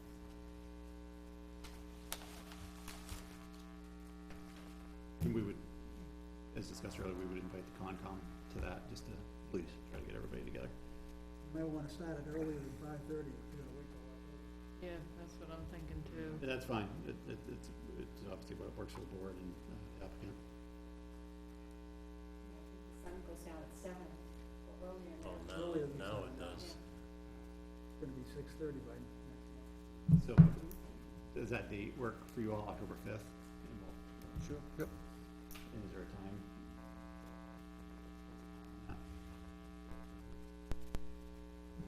4:30 is being thrown around. Yes, you think so? I- 5? I think 5, An hour and a half yeah. with flashlights. Well, again, the way I would propose is that if a sidewalk is to occur, we'd probably walk the road, starting at the north end, proposed lot 1, we'd probably walk south down, Stevens Hill, and potentially loop up and around, depending on, The river. back that far yet. Alright, so, anybody like to make that motion that for a site walk on 10/5 at 5 PM? Move that we conduct a site walk for case number 22-014-SUB, located on Stevens Hill Road, to occur on October 5th, Wednesday, at 5 PM, with the Conservation Commission. Second? Motion by Ms. Mooney, second by Mr. Anderson. The only further discussion, I would, like, you're most familiar with that site. Is there anywhere where parking is kind of better, to meet near lot, proposed lot 1? Is that a, good space, or? There's a pull-off that fits like 3 cars, a whole pull-off, but that's not gonna If we just park kind of on the road, be, yeah, the cars still pass Yes. us. I think Yeah, it's or how wider far- past How one. far is Mulligan from So that? we'll, Mulligan parking lot. Couple of ways. Couple ways, yeah. alright, All right, we'll figure it out. Is there a, for those of us coming from out of town, is there a numerical address that is closest nearby for GPS purposes? 110. Right across the road. 110. okay. So we have a motion by Ms. Mooney, second by Mr. Anderson to conduct a site walk on October 5th at 5 PM. All those in favor, please say aye. Aye. All opposed, motion carries 7-0. If you can't make it, please just email the board. The public is welcome to attend that. as well.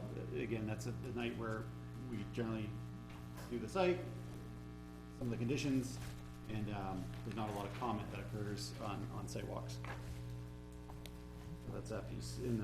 Yeah, we'll just park along the road and make sure we give a space in between every like 3 or 4 cars to allow, traffic to get by if they need to. So at this point, I think we'd be looking at probably the October 12th meeting for a continuance. That would allow the sidewalk to occur, probably a meeting to occur with the Conservation Commission, and comments to get back to us. That's sufficient for you all.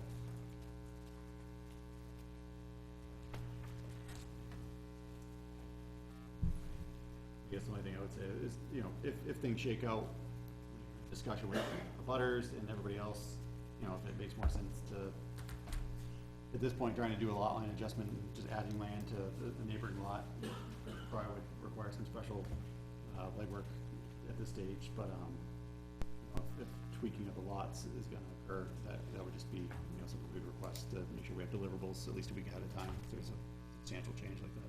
Prior to the sidewalk. Mr. Vio, because the 10th of October is Columbus Day, we're not scheduled, the commission is not scheduled to meet until the 17th. I don't wanna wait until November. No, it'd be October 26th for, Okay, I didn't would be, catch what. no, I'm sorry, if That's fine. if that's the next Conservation Commission meeting, October 26th would be the next date that we have. Is that agreeable? Then it's gonna push me into November. That's what my problem is with the plan. Don't you have a consensus when you look out there and do the walk about locations? Well, we would need to have a forum, and I can't guarantee that that's gonna happen.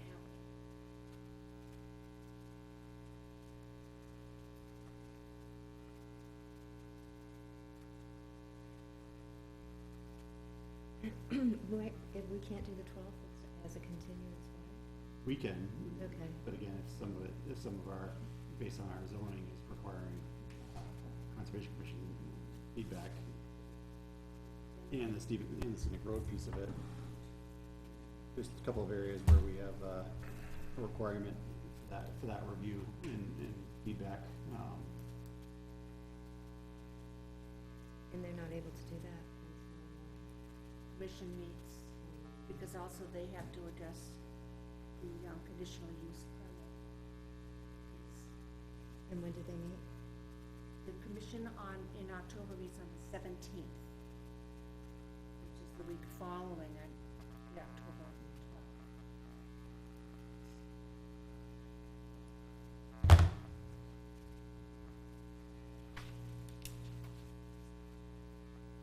About this, I would move that we continue to the 12th, and we can reach out. Well, the applicant would reach out to the Conservation Commission to see if, it may be possible to hold a different meeting date in October or September. I can't guarantee that, but we can always continue again from the Right. 12th. Right. But that way, it gives that option to occur. I think that's probably the best we can do at this stage. Okay. So you have a pretty good list of kind of items that we're looking for clarification on. It sounds like the easement area, that's gonna be a big piece as to what's there. And then some of the other items that we right? So at this point, continuance to October 12th at 7 PM would be in order. Mr. Chair, I move that we continue case number 22-014-SUV to October 12th at 7 PM. I second that. That's a motion by Ms. Mooney and second by Ms. Sandler. All those, any further discussion? All those in favor, please say aye. All those opposed, that motion carries 7-0. Thank you. Thank you both very much. And thank you, everybody, for being respectful in the back.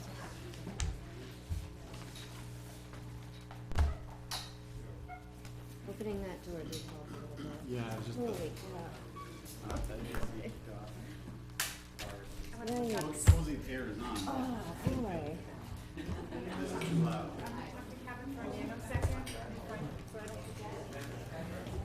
Thank you very much.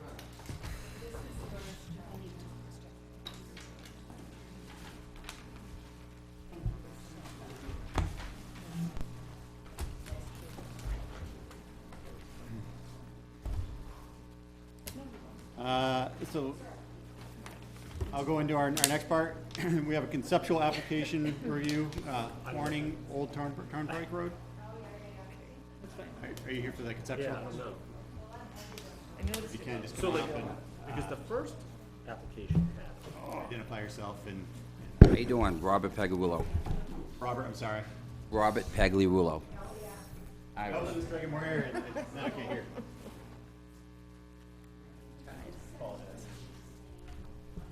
All right, and just for anybody that's still here, conceptual applications are non-binding, they're high level, oftentimes done either without a plan or without a sketch even, or just a paper sketch, general, to give the applicant and a board kind of general guidance. That's again, non-binding, before money is invested into, you know, surveyors and further engineered plans, so. Okay, very good. So I am looking to open and operate, 186, is it correct? 186. 186. I have a few questions from what she showed me, that you guys already agreed on. I have a question about outdoor entertainment. Is there any issues with outdoor entertainment there? So I believe you're referring to, we had a prior site plan for this, that was conditionally approved to convert this from a function hall into a restaurant slash tavern. My understanding of that plan was the conditions lapse, so any approval is void. Okay. So it would have to come before us again even if it's similar in nature, you know, to come back before us with that on the application, for us to review, and if anything like outdoor seating and outdoor dining is proposed, kind of identify where those areas are. Right. We always ask, you know, if you're setting hours, kind of, that helps the board and to address noise concerns and things like that, and work with the, police and fire chief and rescue, to address any of their concerns that might come up related to that. If I remember correctly, the site, it's, the driveway access is actually from the budding property, the garage. Yes. Or auto body shop. So just make sure that there's language there. I think that was permitting, obviously, access to the site, and then, if I remember correctly from that, there was concern about parking along the roadway. Posting is just, you know, no parking on the side, so that parking's only in designated spaces to make sure there's access for, mostly emergency personnel. And I'll bring it back to the board afterwards too, but, did you have any other items? So, yeah, so like, the most important part is, and then she was telling me that you limited the spot for 100 people or 99 people? Is that correct? I think, yeah, and I'd have to go back and read the notes as to what the limit was and what it was based on. Yeah, because I was trying to figure that out myself, because either I noticed people make it on how many urinals, or, you know, how many people per urinal and stuff like that. Because 100 doesn't seem like a lot at this point. And then my other question is, if it was limited inside for 100, would you allow more outside, if there was an outside area? Call it like a corral or whatever you want. If I may, I think the fire chief also has quite a bit of input on football that. Okay. Yeah, I think Yeah. it would be based on the space, the amount of space and the size and others and. Yeah, so in our site plan regs, we have, there's, so a couple of items that would be important here. So there's a requirement for how many parking spaces based on square footage and all that Right. stuff. There's that piece. Separate from that is always the building inspector and fire chief as to what code will allow for a number of people. And then it's the site itself as to, you know, how many can safely be there, or, as parking allow for, really, so it may have been a limitation based on parking, based on square footage, or was it, I don't remember off the top of my head. No, so I was looking up, like, previous use, you guys allowed 300 people there. Did that change just, or did they just, no one was looking for that much, that amount? I was wondering why that would change. It might be the change in, what it was from going from like a function hall being kind of open to a restaurant setting where there'd be more tables and kitchen space. I honestly don't know as to Okay. what the, prior was. I can't remember personally what it was or what that discussion was. But the town itself, that it doesn't restrict any outdoor, I mean, hours, obviously, there's hours always involved. Yeah. Entertainment or anything like that. So it can, so we have, you know, noise pollution being kind of a thing is part of, site plan. So it's trying to make sure that, So do you have, like, I own a restaurant in Kingston, New Hampshire. yeah, So I have decimals, like certain decimals at the end of my property. Yeah. That I have to stay within. yeah.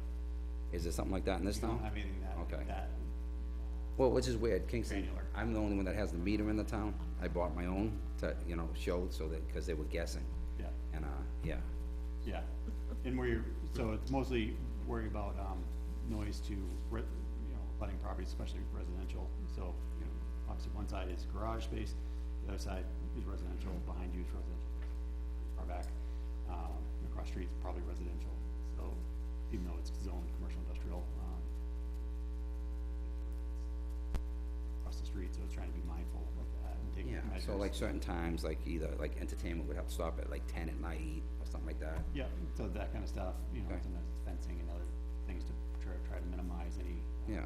sound from What's that? occurring off Oh, of the yeah. site. Also, outdoor, like pig roasts, like barbecue pits, stuff like that. Is that allowed in this town? We don't have anything specifically that I can think of that. So we have a permissive zoning unit, zoning ordinance, meaning they'll list out what's allowed, everything else is not allowed, but, I believe restaurant and such as, Yeah, usually it doesn't It's kind of specify in our- inside or outside.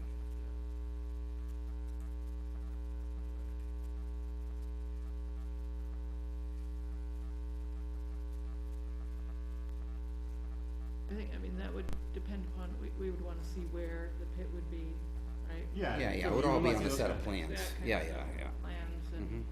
I think, you know, that's another thing that the fire department would weigh in on. Sure. So permitted use in that commercial industrial zone, which is what this falls into, is, the service facility, including eating and lodging, so I consider this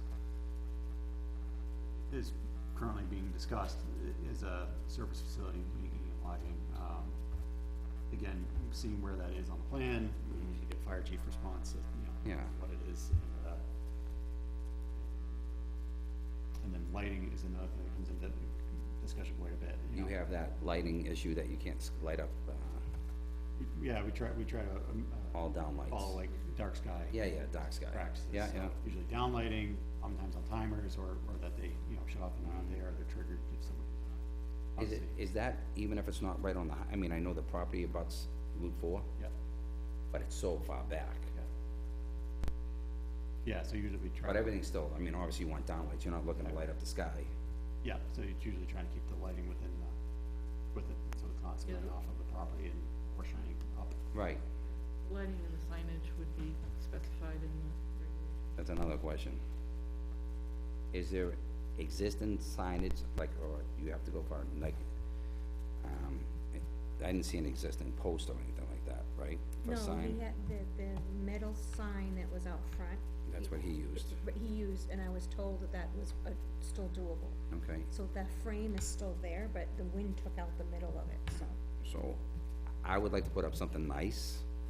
Is there certain sizes you can put for signs? That's my question, We I do have guess. in our regs, we have, Wouldn't that be grandfathered in though? not necessarily, You don't want a nicer, no, sorry, but you want a nicer sign.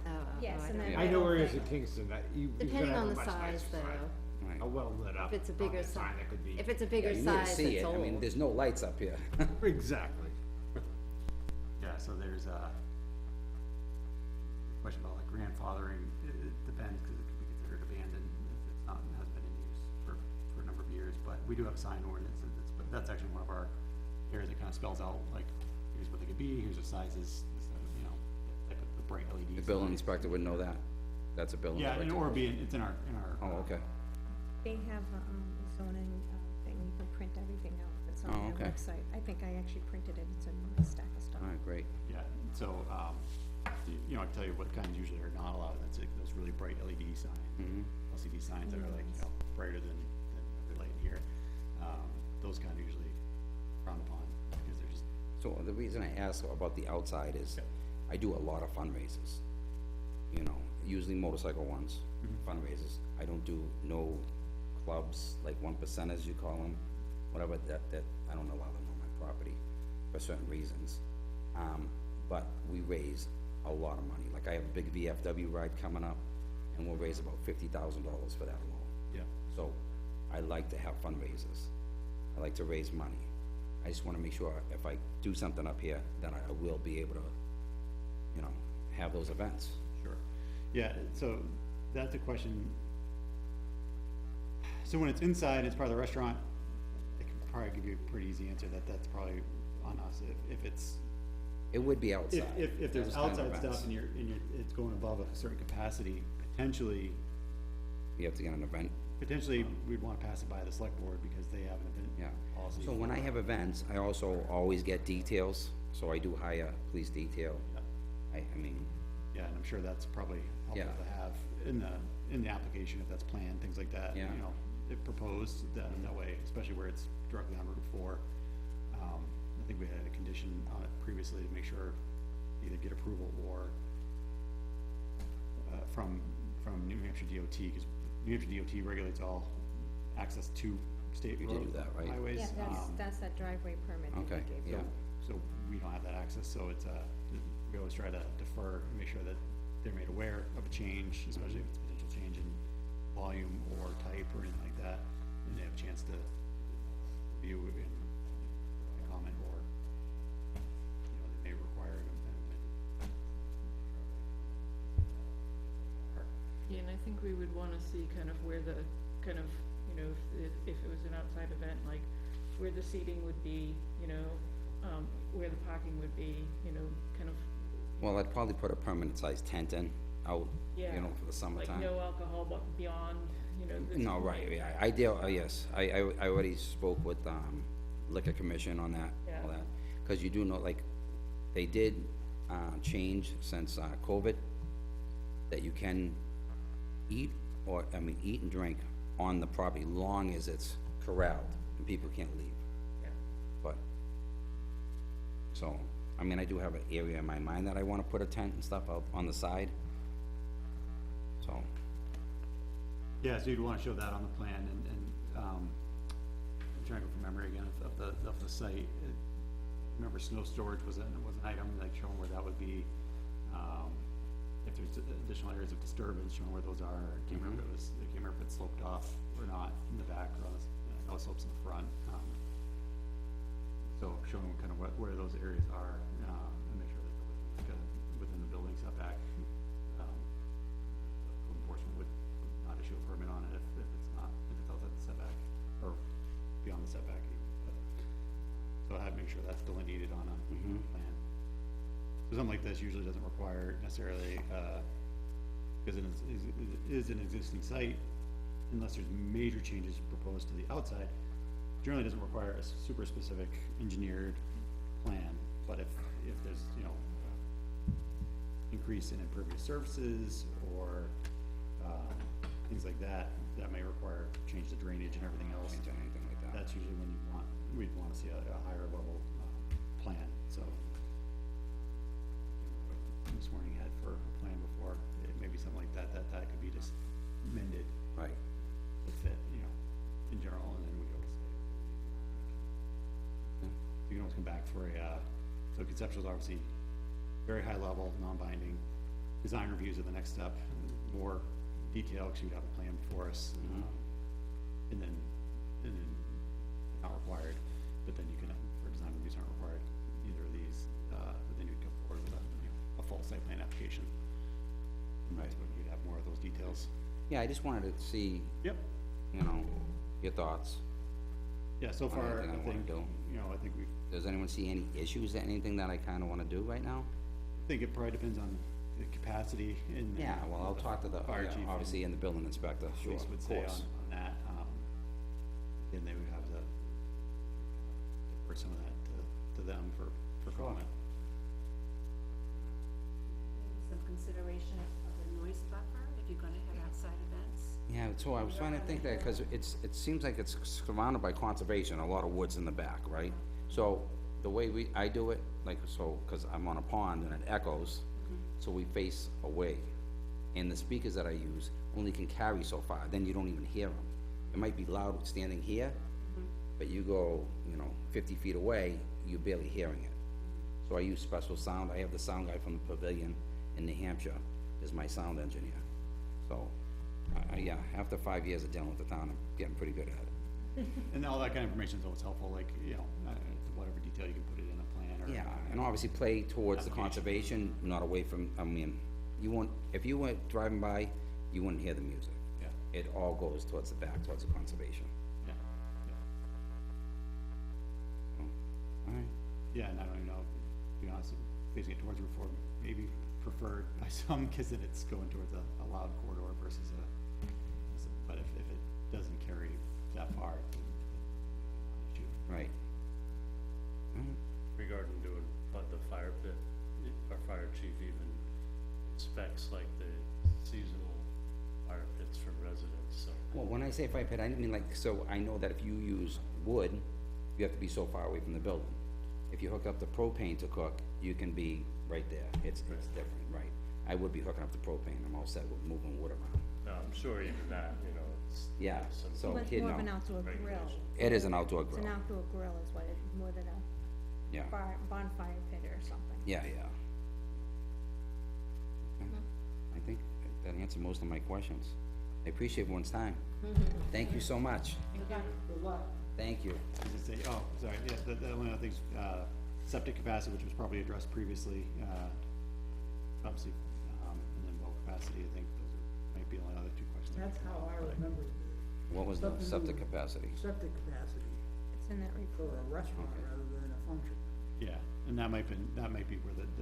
Okay, well, so my theory was I'd put outhouses outside so people didn't have to go inside to add, so we didn't have to worry about that. That's what I do now. I believe that can be, do that, if I remember correctly, that is acceptable, I believe. Yeah, okay, The septic, there is a septic report. The septic was built, I believe, was 325 people when that building was built. That's what the septic was designed for. I downsized it to 100 based on where I wanted to put tables and chairs. That's where that number came from. It wasn't anything the board picked or the town picked. We chose that, my brother-in-law and I, because of the layout, and we decided that's what we were gonna do. So he's looking to do something a little different, so the number's different, but you originally had 325, and I do have that in the stuff that you guys originally proved when the building was built. So that septic was designed for that. Same thing with the well, so since I was downsizing it, everybody was like, okay, piece of cake.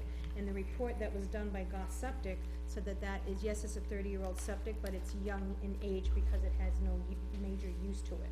So they drilled the drill, and they did it, they took the cameras in, and they did all that stuff, and then they did this whole report, which is what I submitted the last time.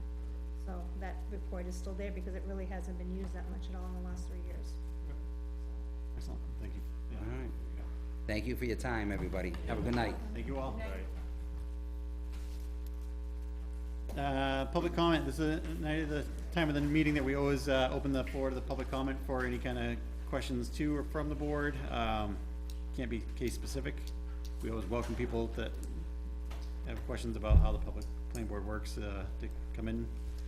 There's nobody here, so we'll move on. We have approval of minutes, for the site walk that was conducted on 8/31/22. I have a minor, just a name correction. And there's, somebody from Raymond there, and it's noted as Bridges, but it's Bridgio. Yeah, Bridgeo.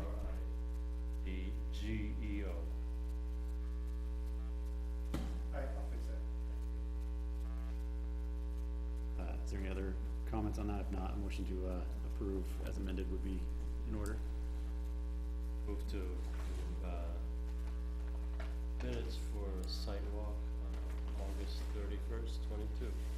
Second? Motion by Mr. Anderson, second by Ms. Mooney. Any further discussion? Seeing none, all those in favor, please say aye. All those opposed? Motion carries 7-0. All right, the only thing, we have a couple of additional items. I know we're getting late. If the board chooses to address them tonight. Mr. Haney had submitted to us the, amended, subdivision application and site plan application, check that we had requested. I don't know if anybody, if we wanna take a crack at these tonight, or get them on it, put them on to the 24th. I would move we Yeah, get them okay. later. We So, just said it was nice. yeah, so please take a look at those, and then if there's any comments or minor changes, you can send them back, to myself, and I'll kind of consolidate them to Blair, and then we'll make sure that that's on the agenda for the 28th, and thank you very much for getting that out to us, and Thank you for done. Yes. Yeah, I was trying to get it in because we were losing, not losing, but continuing applications. But, I didn't get a chance to do the design review. Maybe I can get that one done for the next meeting as well. Sure, tackle them all, and I'll put it on the agenda just to keep it official. Put applications in general, and then this way, whatever I can get to. Okay.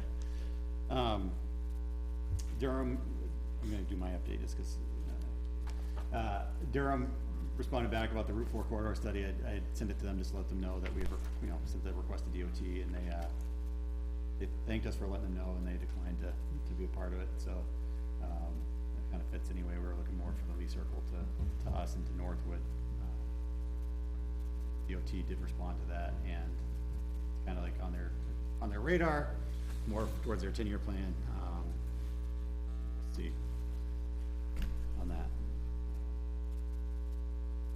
The only other item I have for us is, we have to be mindful and cognizant of, we have a list of items that we started to address for subdivision regulations updates and site plan regulations updates, and potential zoning items to come up. End of the year comes fast.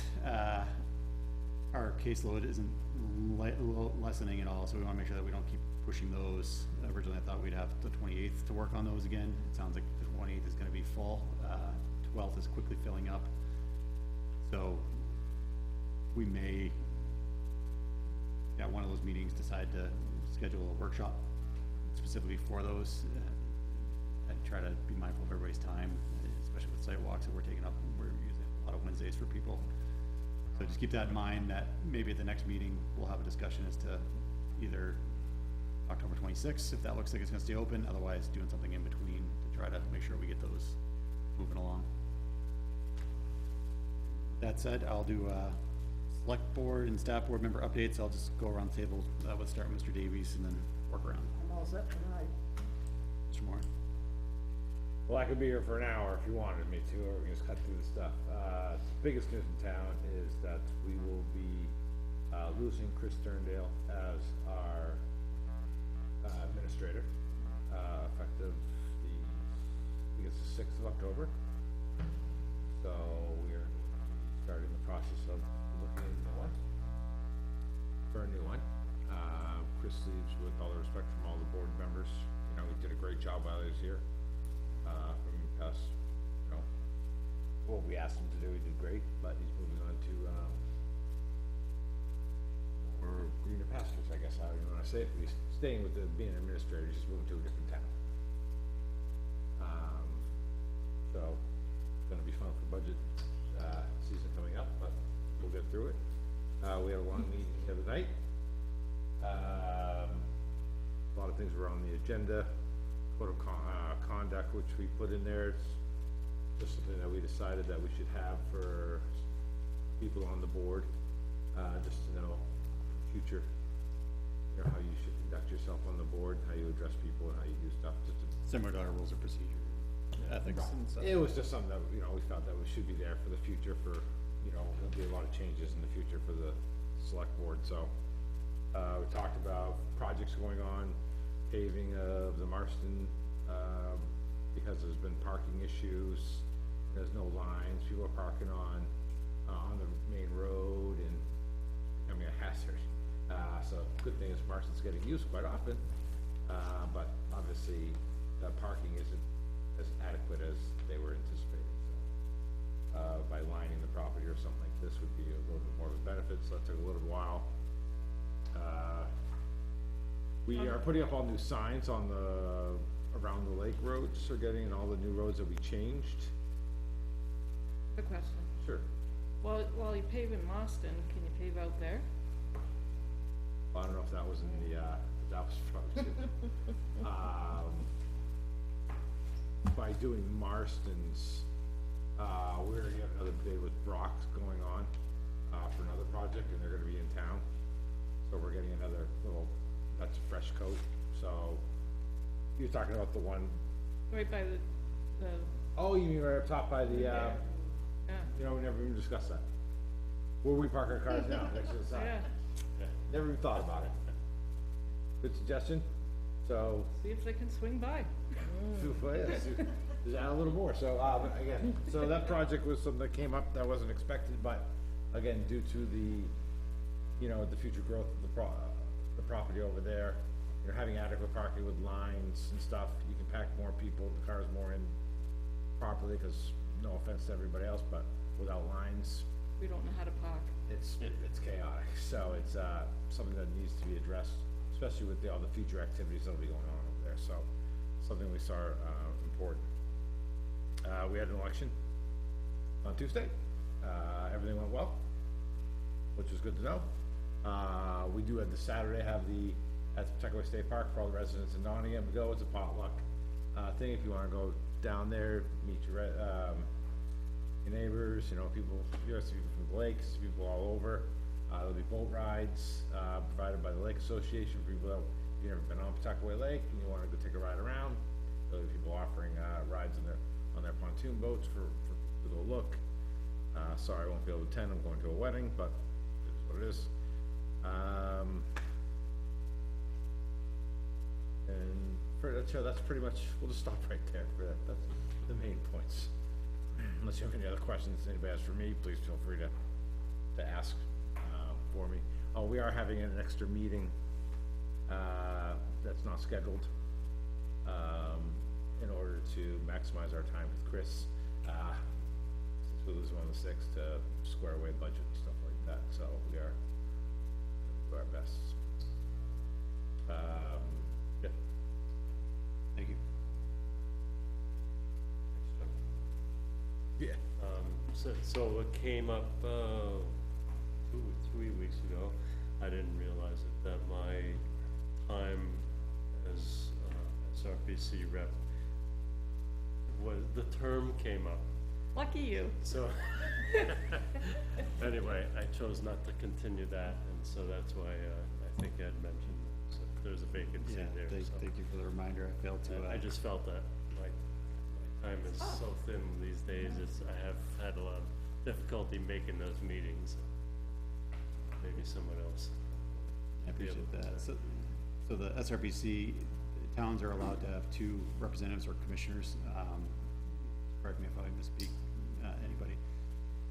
So generally, oftentimes that, the towns look to the planning board for the members, cause it's a natural choice for where they come from, there's a lot of planning duties involved, in that role. So it doesn't have to come from here, but generally, select board, town administrators look here first to see if we wanna nominate anybody. And if we do, then it goes to them for approval, and they submit it to SRPC to, make it official. So if anybody's interested in that, please let myself know, your town administrator, but it's not there, so just let me know, and we'll coordinate it, or if there's questions of what the role entails, I'm sure Gary or Charlene, Blair can talk about that, so, unless anybody wants to step up right now. How about you? Okay, yeah. I thought about it, but It's tough because it's during the workday. that's the thing, yeah. That's the thing. It's I work in that area, so it's helpful, but it's difficult. out in juggling. It'd be great if there was like a planning board member who was retired, that's not on the planning board anymore, but like wants to stay like active, like, That would be, How about Dirk? well, Dirk works full-time. Like, Dirk would be great, but They're not retired. If there's anybody that has a clue, feel free to email them or email me their contact information and I'll reach out and see if they might be interested and then I'll coordinate that. And then just tee off what John said, I wasn't aware, I kinda thought I heard a whisper about that at elections, about the town administrator, and he's gonna be sorely missed, at least by me. I coordinated with Chris quite a bit. He was always a good voice for check-ins and reasoning and everything, so. For the town side of things, hopefully we can look at, this is a good time in some ways because of the budget coming up. And the town needs to kind of look at what they value for items as to, yes, there's a cost, but there's actually a substantial cost in not having somebody in that role or constantly train them or having somebody underqualified, take over that role, as well as others. We've lost a number of really good employees in the town, just because the market is obviously very competitive. Benefits and pay, I think, are tough to compete with, but if we want That's pretty to keep nice. people, it's to, I think we have to keep cognizant of that. So, I'm not envious of you, and I'm glad it's, at least budget committee season's coming up, and these things can be hopefully brought up and budgets amended as appropriate in a lot of different areas. Yes, the Conservation Commission's Trails Committee is hosting a site walk, no, hosting a interpretive trail walk this coming Friday at 9:30 at Marsh Woods. And the trailhead is just beyond the recycling center. Public is invited. There have been placards that are available to go through at least a dozen stations. Were those fixed? Those are all posted, yeah. And it's also a QR code, so if you have a smartphone that can pick up a QR code, every station will show up as you approach it. So it should be 9:30 this Friday.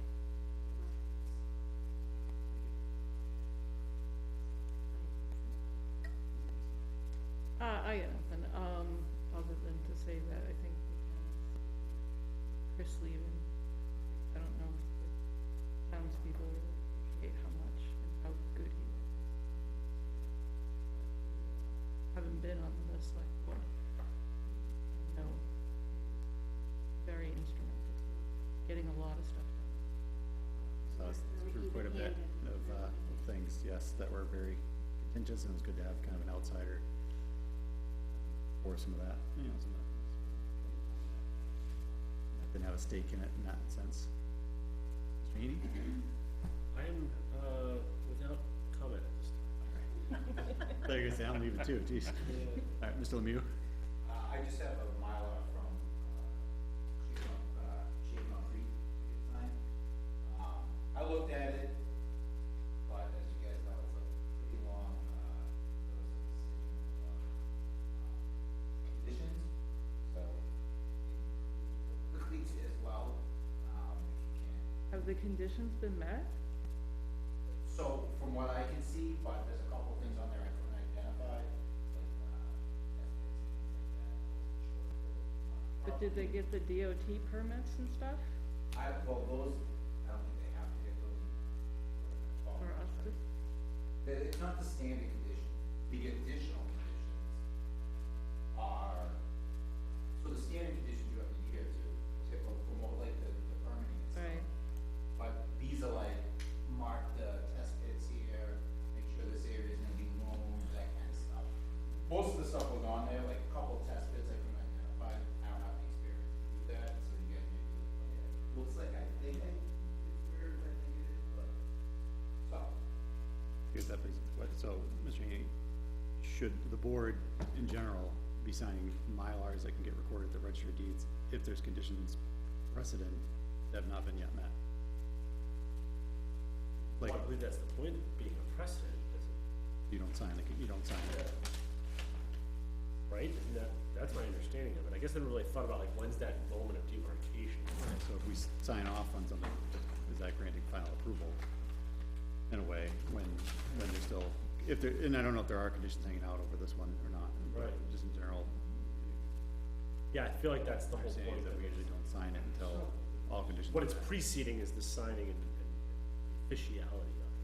So should we have Blair look at these plans before we put our name to them? I think it'd be helpful to have, if we haven't had a chance to do a full review of them, just to make sure that all conditions are met. Historically, we've used the You just gotta take a look at them, where this one's very long in scope, that, you know, I think there's 11 conditions on it, not counting the standard. Right, so we need to check them all off. Right. Yeah, There's so many of them, I'm like, you know, I'm not exactly able to identify all the stuff. Can we postpone until the next meeting after? Yeah, I mean, Folks have had a there's- chance to look. Yeah, there's no timeline per se on it. I recommend we do that. They owe us a couple of yeah, I'm happy to take a look at it. Okay. Go through it and confirm that those that are preceding this. And if you want, you can take. if they're all met and it's time sensitive, someone from the board can come and sign it. Yeah, I don't think I'm there's a recused time. from that case, but I think it's fine for me to sign off on the final plans as the chair. Otherwise, Mr. McKinnon, but he's probably gonna be tied up for a little while, and then the other, because we don't necessarily need a quorum of people to sign the plans, we always No, just, no, we just need- we always do, just because of, Right, we just you need know, your signature. right. And I don't think there's any conflict, even if I'm recused to sign Yeah, off. there's on the nothing plan. time sensitive on here, it's not like they're not gonna need something in X amount of time, so Right, yeah. you can take it. Just say it that way, if it's found that it's fine, so it's not delayed. Is it the paper or is it the Mylar you're giving? This is the paper on the. That'll be good. Yeah, yeah. All right, and then for, right now, our next meeting, September 24th, 28th is, we have the cases we continue tonight, which is at least two of these, right? And then any new applications that are on that agenda? For the next meeting? No, we'll have the two continuations from today. Yep. And that's it, so it's relatively light, or if you want, it's probably a good time to look at those applications. Yeah, so let's make sure that's on the agenda is Yeah. the applications, and then if we have anything from that other list that we can, tackle that night, we'll do that too. If you but guys wanna think of anything within the next few days. We can at least put it on the agenda and Shoot me an email. have an option to do that. Yeah, but we don't have anything new, so. Perfect, all right. So, one last thing with the, applications. If we do make revisions, is one of the things we're changing is the number of, plans submitted, which is actually referenced in the regulations. So I'll have to change the regulations as well. Does that require any type of additional steps or notification? When we're, to actually amend the subdivision regulations, site plan regulations, yeah, I think we have to do a public hearing and just post that we're doing it. So again, I think we can get them approved, and that's what I was saying, if we can get the other items there and try to clean up, we can always do it twice. I mean, we can Okay, yeah. do one amendment to the public, to these, and then do another amendment in a month even. It's ideal world, we'll do it all at once, get it done nice and clean, but Fair enough. I think it's, if that helps move things along and it makes it easier for the applicants, the staff and everybody else, that's the way we should do it. Alright, motion to adjourn, anybody? So moved. Alright, we're adjourned, thank you all again for another, long night, I appreciate it.